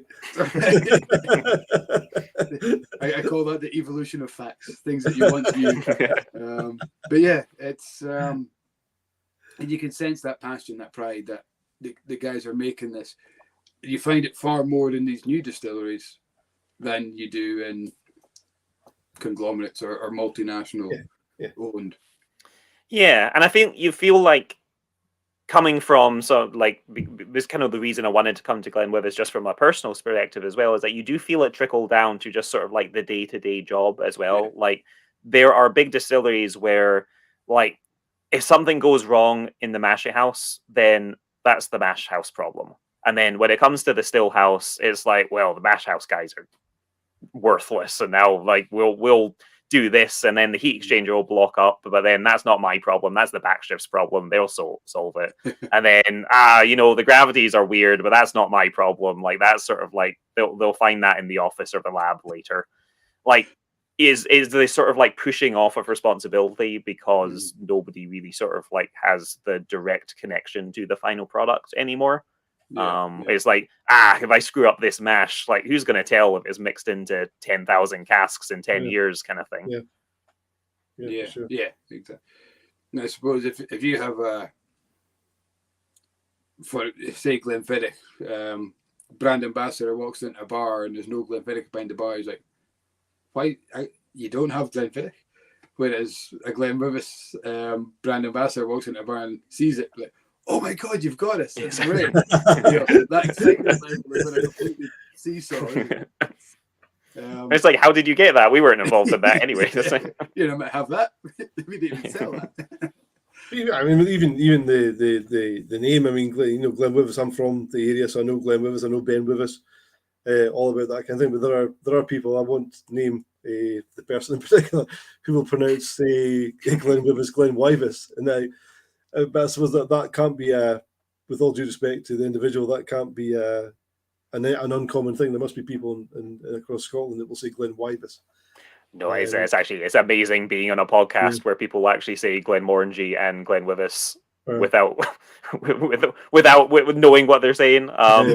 So, but Glenwyvis is very common.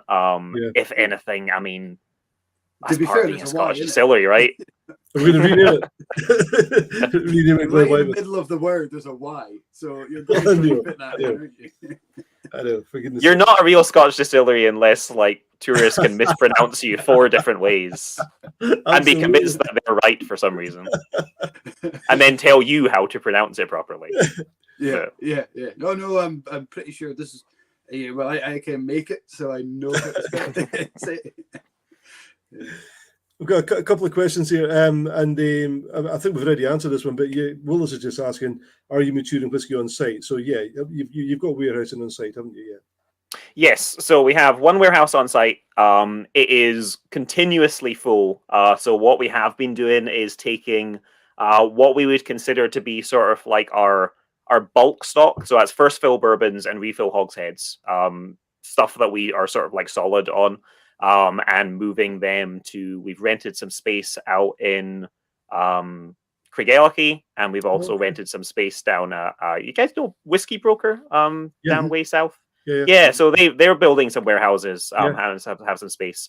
It's temporary for us. You sort of pay a rental per week, and then hopefully we'll be able to move them into our second warehouse once it's finished. Whiskey Broker do some absolutely incredible stuff.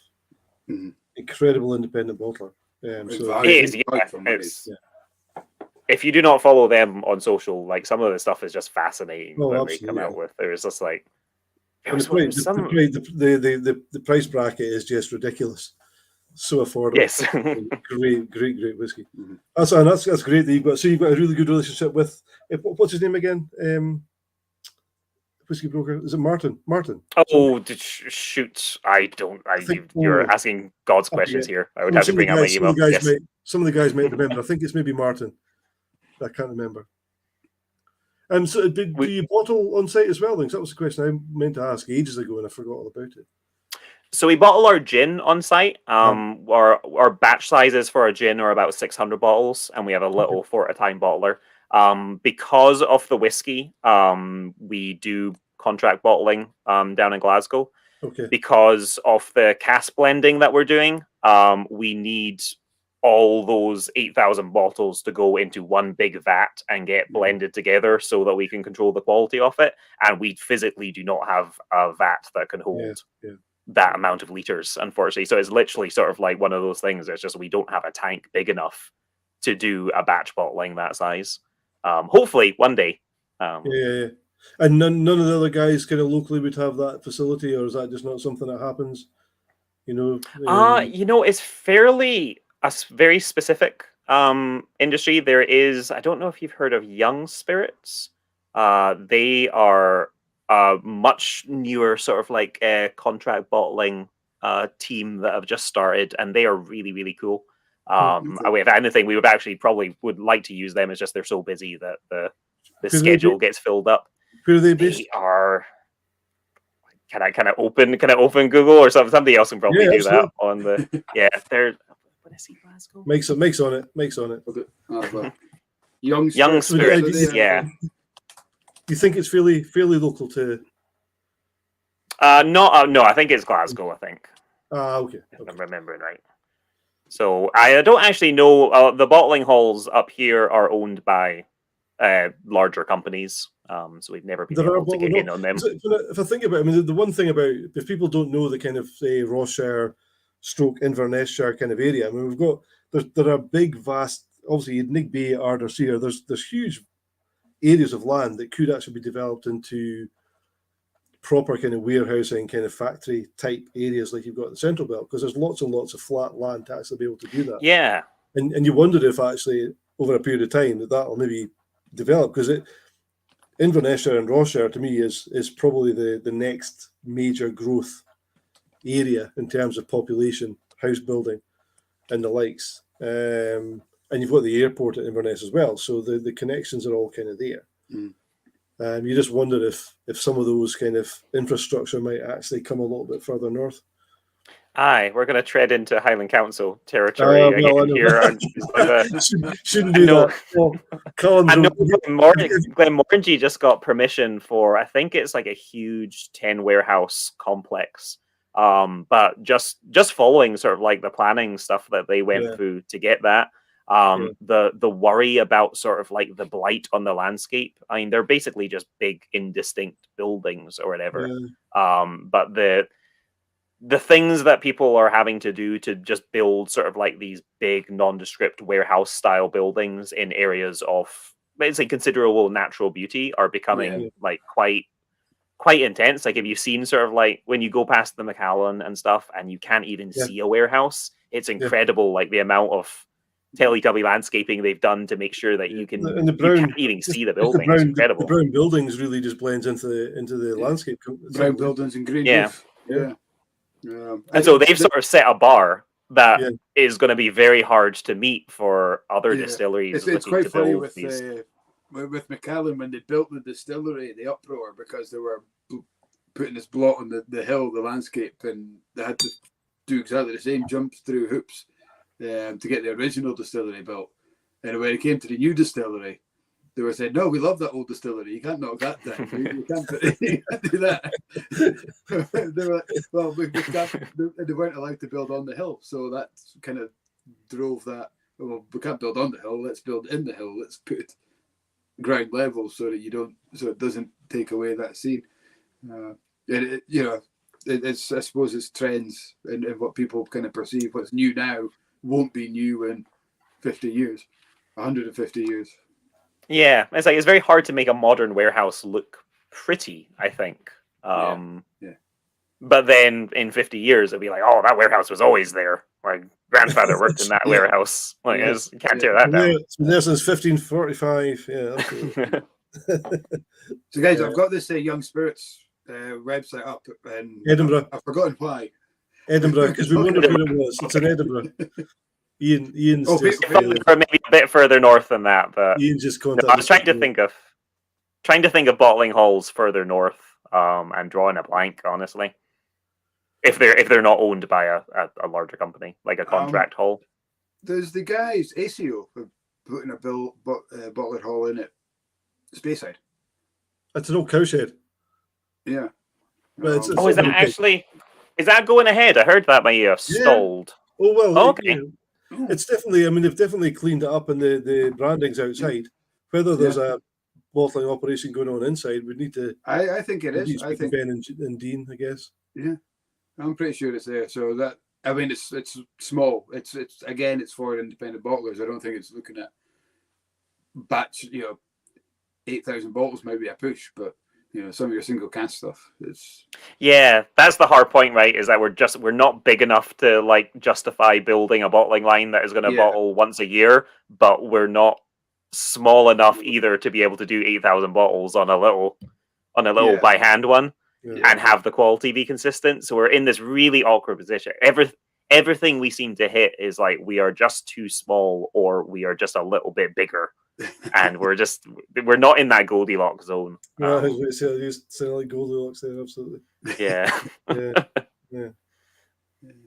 It's like 50,000 LAA a year. Like it's more than a lot of distilleries are doing, but are like the small sort of like really small, like especially gin and neutral spirits ones. But it's so tiny compared to the majority of the Scotch industry as well. And it's certainly in your area. It's all kind of tend to be big guys up where you are. Yeah, so even sort of like getting cask delivered, like we only need, like we don't like to bring in more than 60 casks at a time because we don't want them sitting outside for too long. And 60 casks is like, it's about like 3 months, get a delivery every quarter. So that kind of like lines up well for us. But McPherson's only have like a full-on Arctic lorry with like the double layers and stuff. So we can only actually get the cask. Like getting 60 casks delivered is you get a giant lorry with 60 casks on it, and it's sort of like they just sort of like dump them out because a van would have to take so many trips. So you're just in that horrible little space.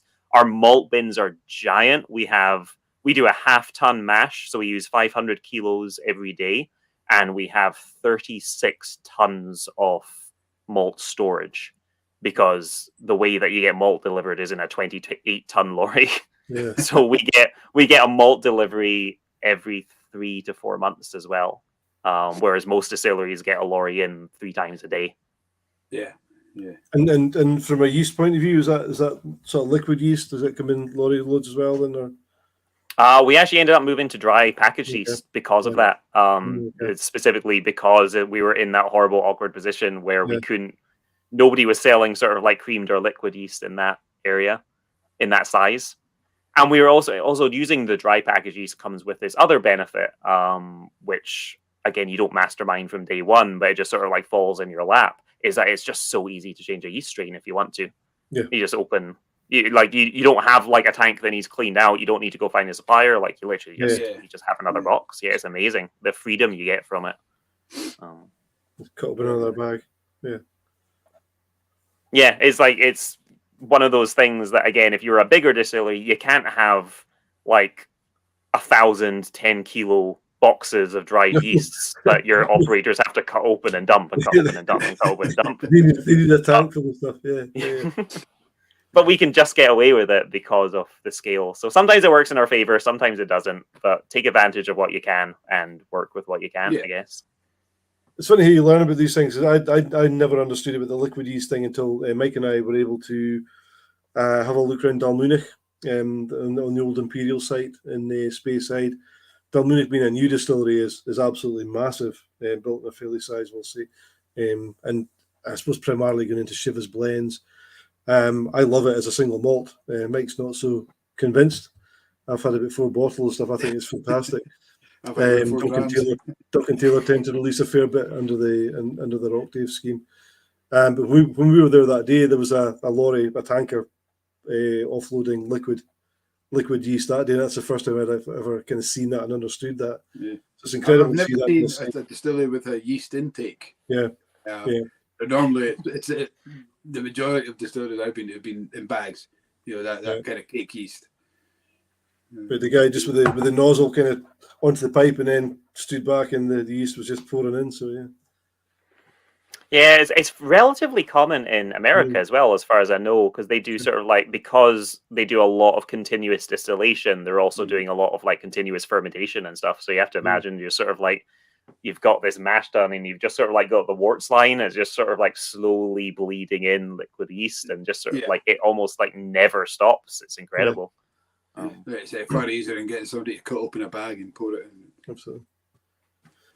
Yeah, but then there's only a few companies, and that's one of the trouble is that you get shoehorned into this because how many companies in Scotland are providing tankers of creamed yeast and what yeast strains are they using? So as soon as you build that facility, you're like, well, I'm using this yeast supplier and this yeast strain for the rest of our existence. Yeah, pretty much. And I think that's one of the things coming over to Scotland is it's kind of surprising how few yeast strains are used in the industry in general.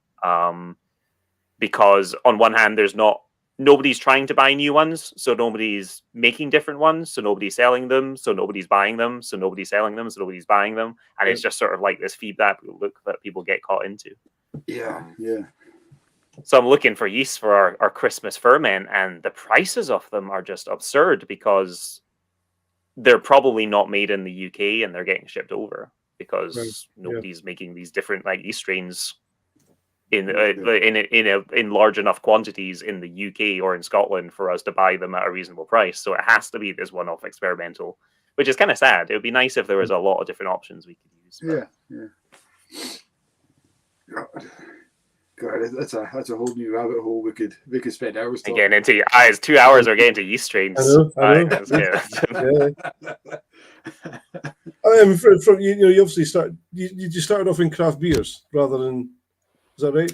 So I actually went right into distilling. I Still was from Sheffield. there was a lot of craft beer in Seattle, Yeah, so yeah. there was a lot of knowledge, and there was also like you can't understate how important it is to just be able to go into a store and buy sort of like hoses and fermenters and just sort of like brewery style equipment, Okay. Okay.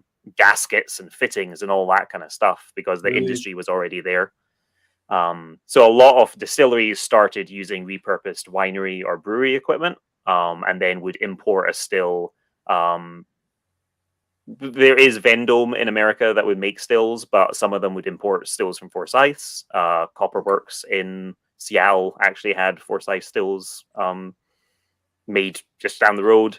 We had an imported German still. There was other people with the Italian style stills. So kind of whatever people would get their hands on, and they were sort of like cobbled together these pieces of equipment. I ended up first making vodka and grappa. Don't know if you guys sell any grappa, do you? We don't. No. Last time I had grappa was in Montenegro, and it was bloody Jesus Christ. Yeah, that was the brainchild. It was a big wine industry in Washington as well. Grow a lot of grapes, a lot of really good wineries, and so during Crush, when the pressings were going on, a lot of the wineries around us would literally just have giant macro bins of spent pomace outside, like crushed grape skins that still had a little bit of residual alcohol in them, and they would go to fertilizer or landfill. So we would just turn up in a truck and be like, "Hey, can we take that off your hands?" And we would take it and we would go stick it into a still, and we distill out the residual alcohol. And then we were trying to teach people and convince them that the grappa was good.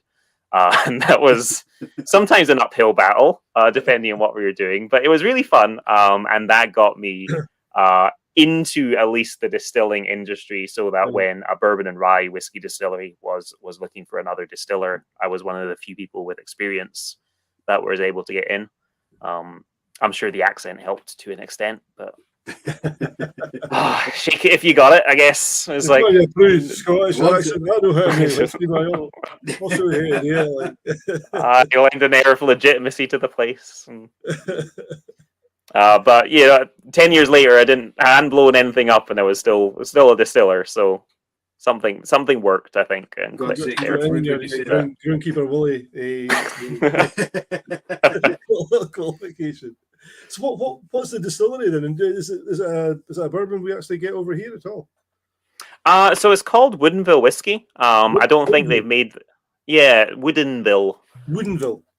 Yes, another one that sort of like Americans can pronounce it, but Scottish people sometimes trip up over it. So I've just traded, I think. They are. I don't think they've made it to the UK. I think they're really focusing on America right now. But they were purchased by Moet Hennessy back in 2018, 17, I think I want to say. And then, do you guys know Westland out in Seattle? They make. So they were purchased by, I think it was Remy. They are exactly the same time. So both of us were there was sort of like this mad spree to try and like snap up American craft distillers, because everybody was looking for just liquid, really. Like, if you had whiskey in a barrel and you had wood, then you were a commodity, and there was just sort of like this run. And so a lot of craft distilleries just got offers that were a bit too good to be true, I think. They were all snapped up. And things do change, like not always for the worse, not always for the better, but they change, and sometimes it's not just the change that you're looking for. But they make a bourbon and a rye. It still has a special place in my heart. Fantastic. I read an article fairly recently about the shortage of casks and just the kind of panic. So it makes sense that if you're a big Scotch whisky industry to buy up a bourbon distillery, so you can get access to their wood, I guess. And if you own the distillery, then you also know exactly where that wood has been used, what it's been used for, how old it is. Like, that level of knowledge and traceability, I think, can be so important. We ended up, as soon as it was purchased, all of Woodinville's used casks were going to Scottish distillery. I'm saying too many names now. I think No, absolutely not. so many names I'm supposed to be going to. But yes, no, they started going It's to between Scottish it's between distilleries. you, us, and the internet. You're okay. Nobody blabs on here. Everyone just keeps information to themselves. Absolutely. What happens in the blether stays in the blether. People have to sign a disclaimer before they come on and watch. I mean, in terms of what I mean, the biggest states, it's Missouri and all these places that most of the oak come from. But are there big sort of oak forests in Washington State? No, very little native oak left in Washington. Okay. Actually, kind of a similar situation to Scotland, where a lot of the native stuff was cut down and never replanted. So I don't know if you get it over here, but Westland did a version called the Gariana. So Quercus Gariana is Western style white American white oak. Okay. Tends to be very, very tannic, very intense. I think Westland never did 100% bottling off it. They only ever did sort of like 25% because the tannin was just so strict on it. They had to blend it out. But it's starting. People in America are really interested in trying different species of oak and moving away from just sort of like the standard Alba. Watch this space. It'll be the new one. I mean, we're just getting around to people understand what Quercus Merlenbergi is here. So I remember talking to a very well-established distiller a long time ago. Well, not a long time ago. It was just at the start of lockdown when when a lot of these chats were online, and I just happened to put it into the chat. Are you using any chinkapin? And this very well-established, who I won't name, distiller said, "What's that?" Never heard of it. Okay. I can imagine. Yeah, I mean, he's a very traditional guy. Yeah. Very, very in the root of everything. He still would have thought if other people were using it, because I mean, Bill Lumsden at Glenmorangie was using it a long time ago, and then Billy Walker's kind of mastered it really. You'd have thought others would have maybe at least heard of it. You know, I suppose up until recently it was all American oak, wasn't it? Right, it's American. There oak. wasn't. But yeah. But you okay.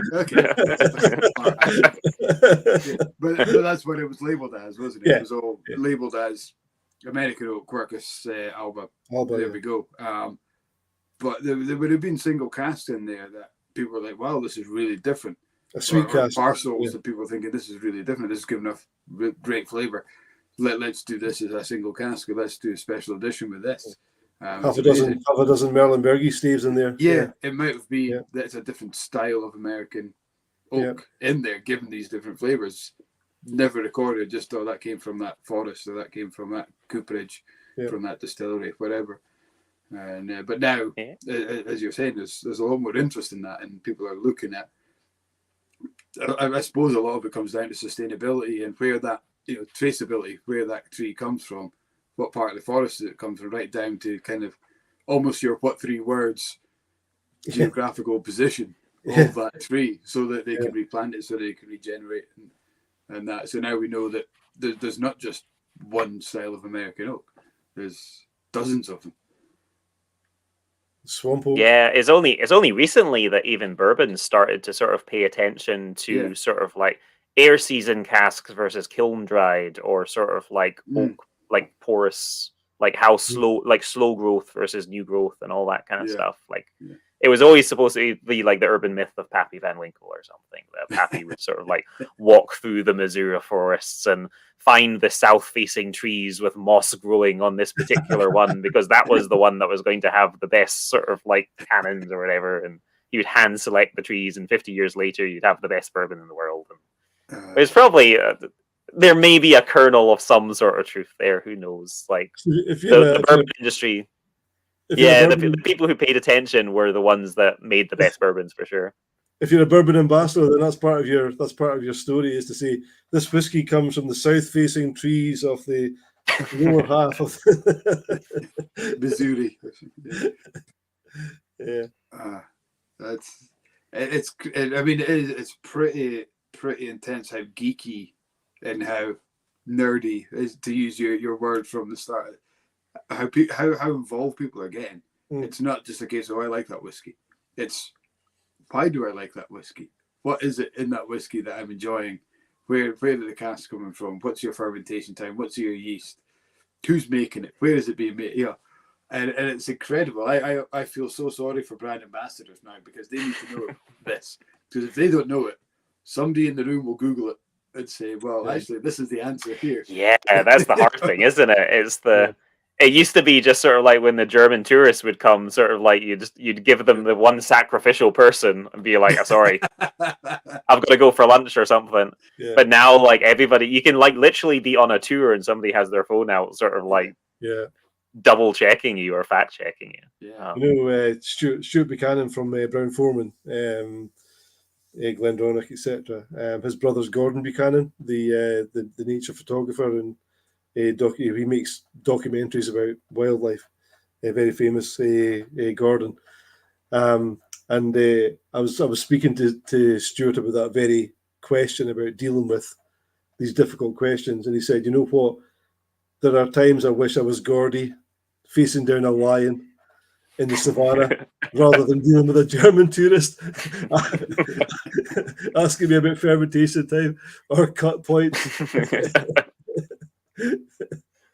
I just think it'd be a lot. Yeah, it's hard. Sometimes there are questions that like I kind of know the answer to, but I still have to go and like look them up because I want to make sure that I'm saying the right thing and not just what I kind of think is the right thing. Yeah. And then I feel like maybe I should have known that. But then you walk away. That's kind of what I was talking about. You can have you can be an expert at every single little part, and having to like know a little bit about everything does start to it starts to spill out the years of it. You've got to think what difference does that little bit of information actually make into that person's life? You know, if they're a drinker, if they're not going away to make stuff and they need to know that because they're away to make it, but they just enjoy sitting back in their easy chair with a cigar and their dram. What little bit of information does that mean? Yeah, exactly, Dave. Dave Parkerson saying sad. That's exactly what it is. Sometimes it's the act of asking the question itself. It's sort of like I know what I'm talking about, and sort of like trying to show off maybe just a little bit. Mike knows a very good story about the visitor centre manager that used to be at Glendronach. She was then at Glenalloch. She's now left now. She's assistant manager at the Mash Tun. But Karen McWilliam, I'll let you tell the story. Right? Yeah, it was Karen was telling us about this group, and I don't think they were German. I think they were Dutch. He said, so what is the moisture content of the soil in which the barley is grown? Karen was like, well, I don't know why you would want to know that, but it is. And she told him, he's like, oh wow, you know. I make sure all my, because Karen, unbeknown, lived quite locally, and she was a farmer's daughter, so she grew up knowing exactly. To these guys, she was like born, brought up, and had family in the distillery and all that, so she knew the answer. And from that day on, she made sure that every tour guide knew the answer as well. Just and it's like, what?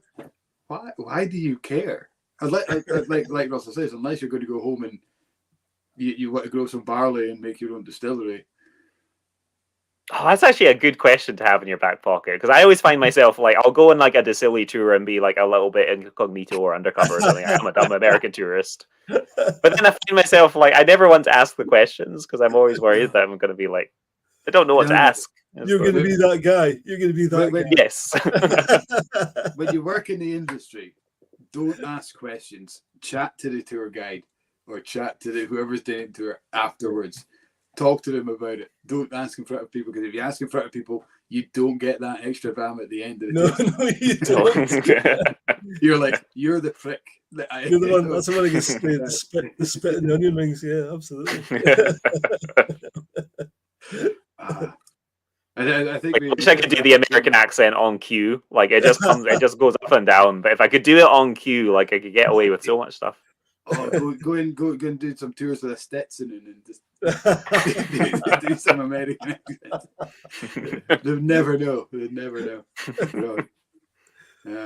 But yeah, me and Russ always joking we'd do tours about setting up like a visitor guide bingo.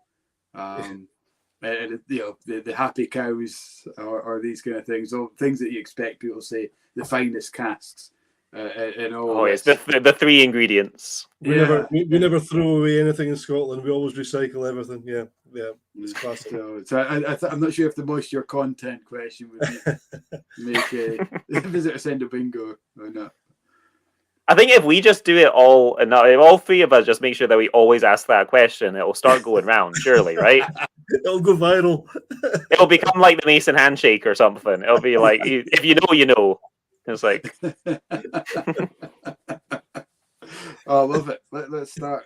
So we've got quite a few people watching just now. So yeah, remember that. Start the trend. Hashtag moisture content. No, moisture content is not a good hashtag to have, is it? Safe search on.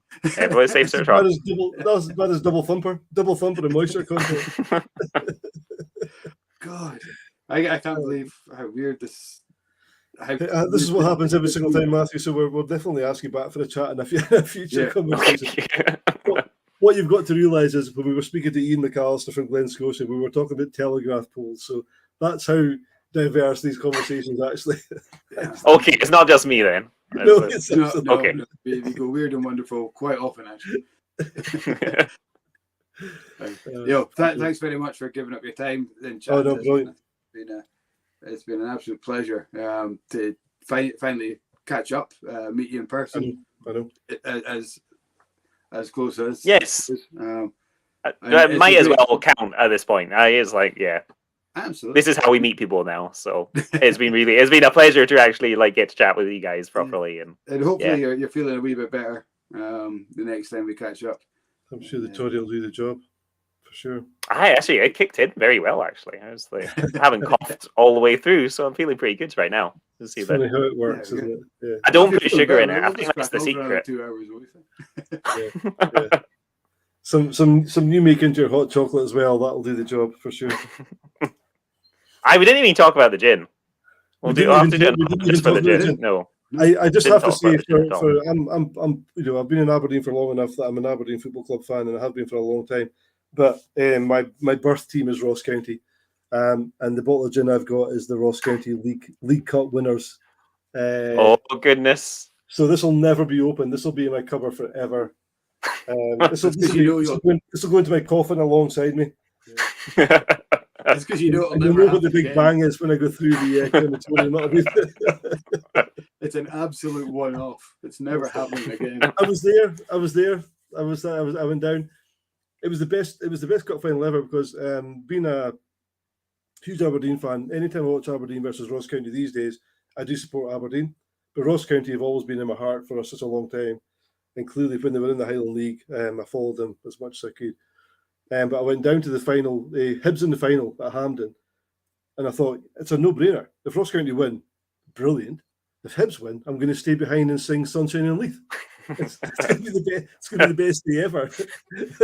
You're guaranteed to come away feeling good. Guaranteed entertainment, a happy day. But yeah, Ross County won, and it was a great day. So, yeah, absolutely fabulous.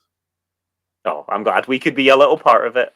Absolutely. Like I said, very limited release. That one's never coming out again. Never coming out. That's going in my coffin. Make sure there's access to it though for some. It could be. That needs to help the ignition. Once I'm in the creme, I want to go up. I don't want to be. I don't want to wake up in the creme. That needs to be. That needs a big. Like someone's chosen the new pope or something. Yeah, absolutely. Yeah. Matt, once again, absolute pleasure chatting to you. Yes. I think we've spent quite a few times. Russell's a few hours on this. Russell's touring tomorrow. So we'll need to get him off to bed before he cracks open that bottle of gin. Well, no, thank you very much for having me. It's been a pleasure. It's been a pleasure. Then hopefully we could do some more stuff together. I'd be really keen to. No, it sounds like you still have 2 bottles, right? So we'll send people your way. Yes. Yeah. And that batch is gone. So Very yeah, nice. guys, Once if we you're get watching, once we get a kind of few batches together, it'd be quite nice to do a tasting or something. Yeah, that's sort of there will always be sort of like a few bottles held back, so that Yeah, one day I would love to be able to do.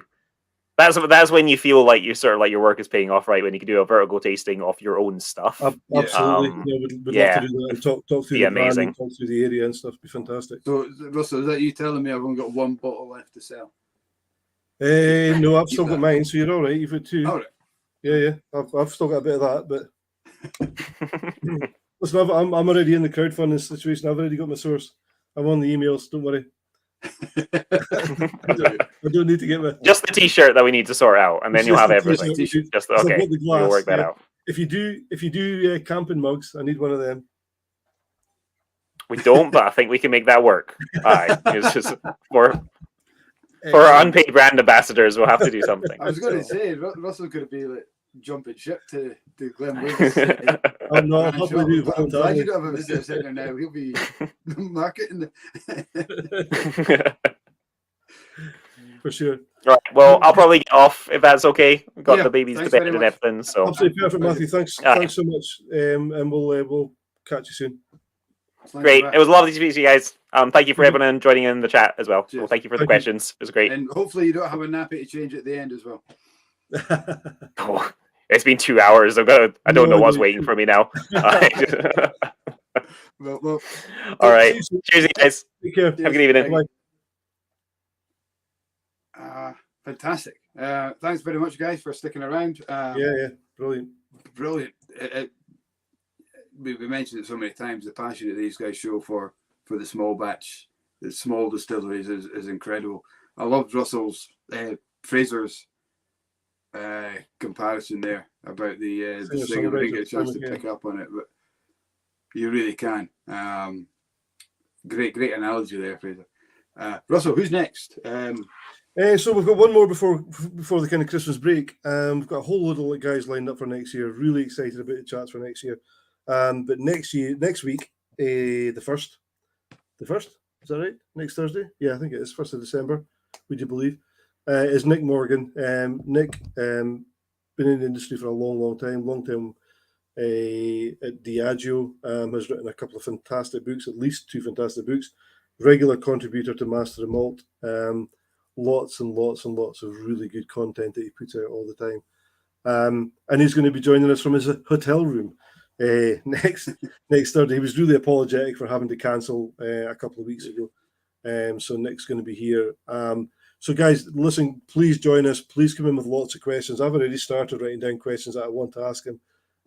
Historical stuff, anything within the industry. He is an absolute raft of knowledge. So anything that you want to know that you think, you know what, why did that happen? Where did that come from? What about this distillery? Why did that happen there? He's definitely the guy to ask these questions. So please get them in. If you can't join in tonight, send us an email, and we'll collate a whole load of questions. As I said, I've already started writing down a list of things I want to ask him for next week already. So, yeah. And he won't be the first guest to join us from a hotel room either, will he? He won't be. Ian Forteeth. It was I did say to him, he's going to take his special microphone, so at least he can. Make sure he's got a whiskey glass packed, because I did say to him that Ian Forteeth joined us with plastic cups. But hey, listen, we drank out of teacups when we were selling gin, so absolutely, yeah. Mm-hmm. So guys, once again, thank you very much, and have a great weekend. Hopefully you've had fun tonight. You've maybe learned a little thing or two about not just Glenwyvis, but crowdfunding, small distilleries, and fed and bourbon, and America, all this kind of stuff. So that's been a very expansive chat. So great stuff. We will see you next week, if not before. Thanks if you're watching on YouTube or Facebook. As Russell says, if you're watching retrospectively, fire in some questions into the chat, and we'll do our best to get some answers from Matt. So thanks very much, guys, and Slange. Slange.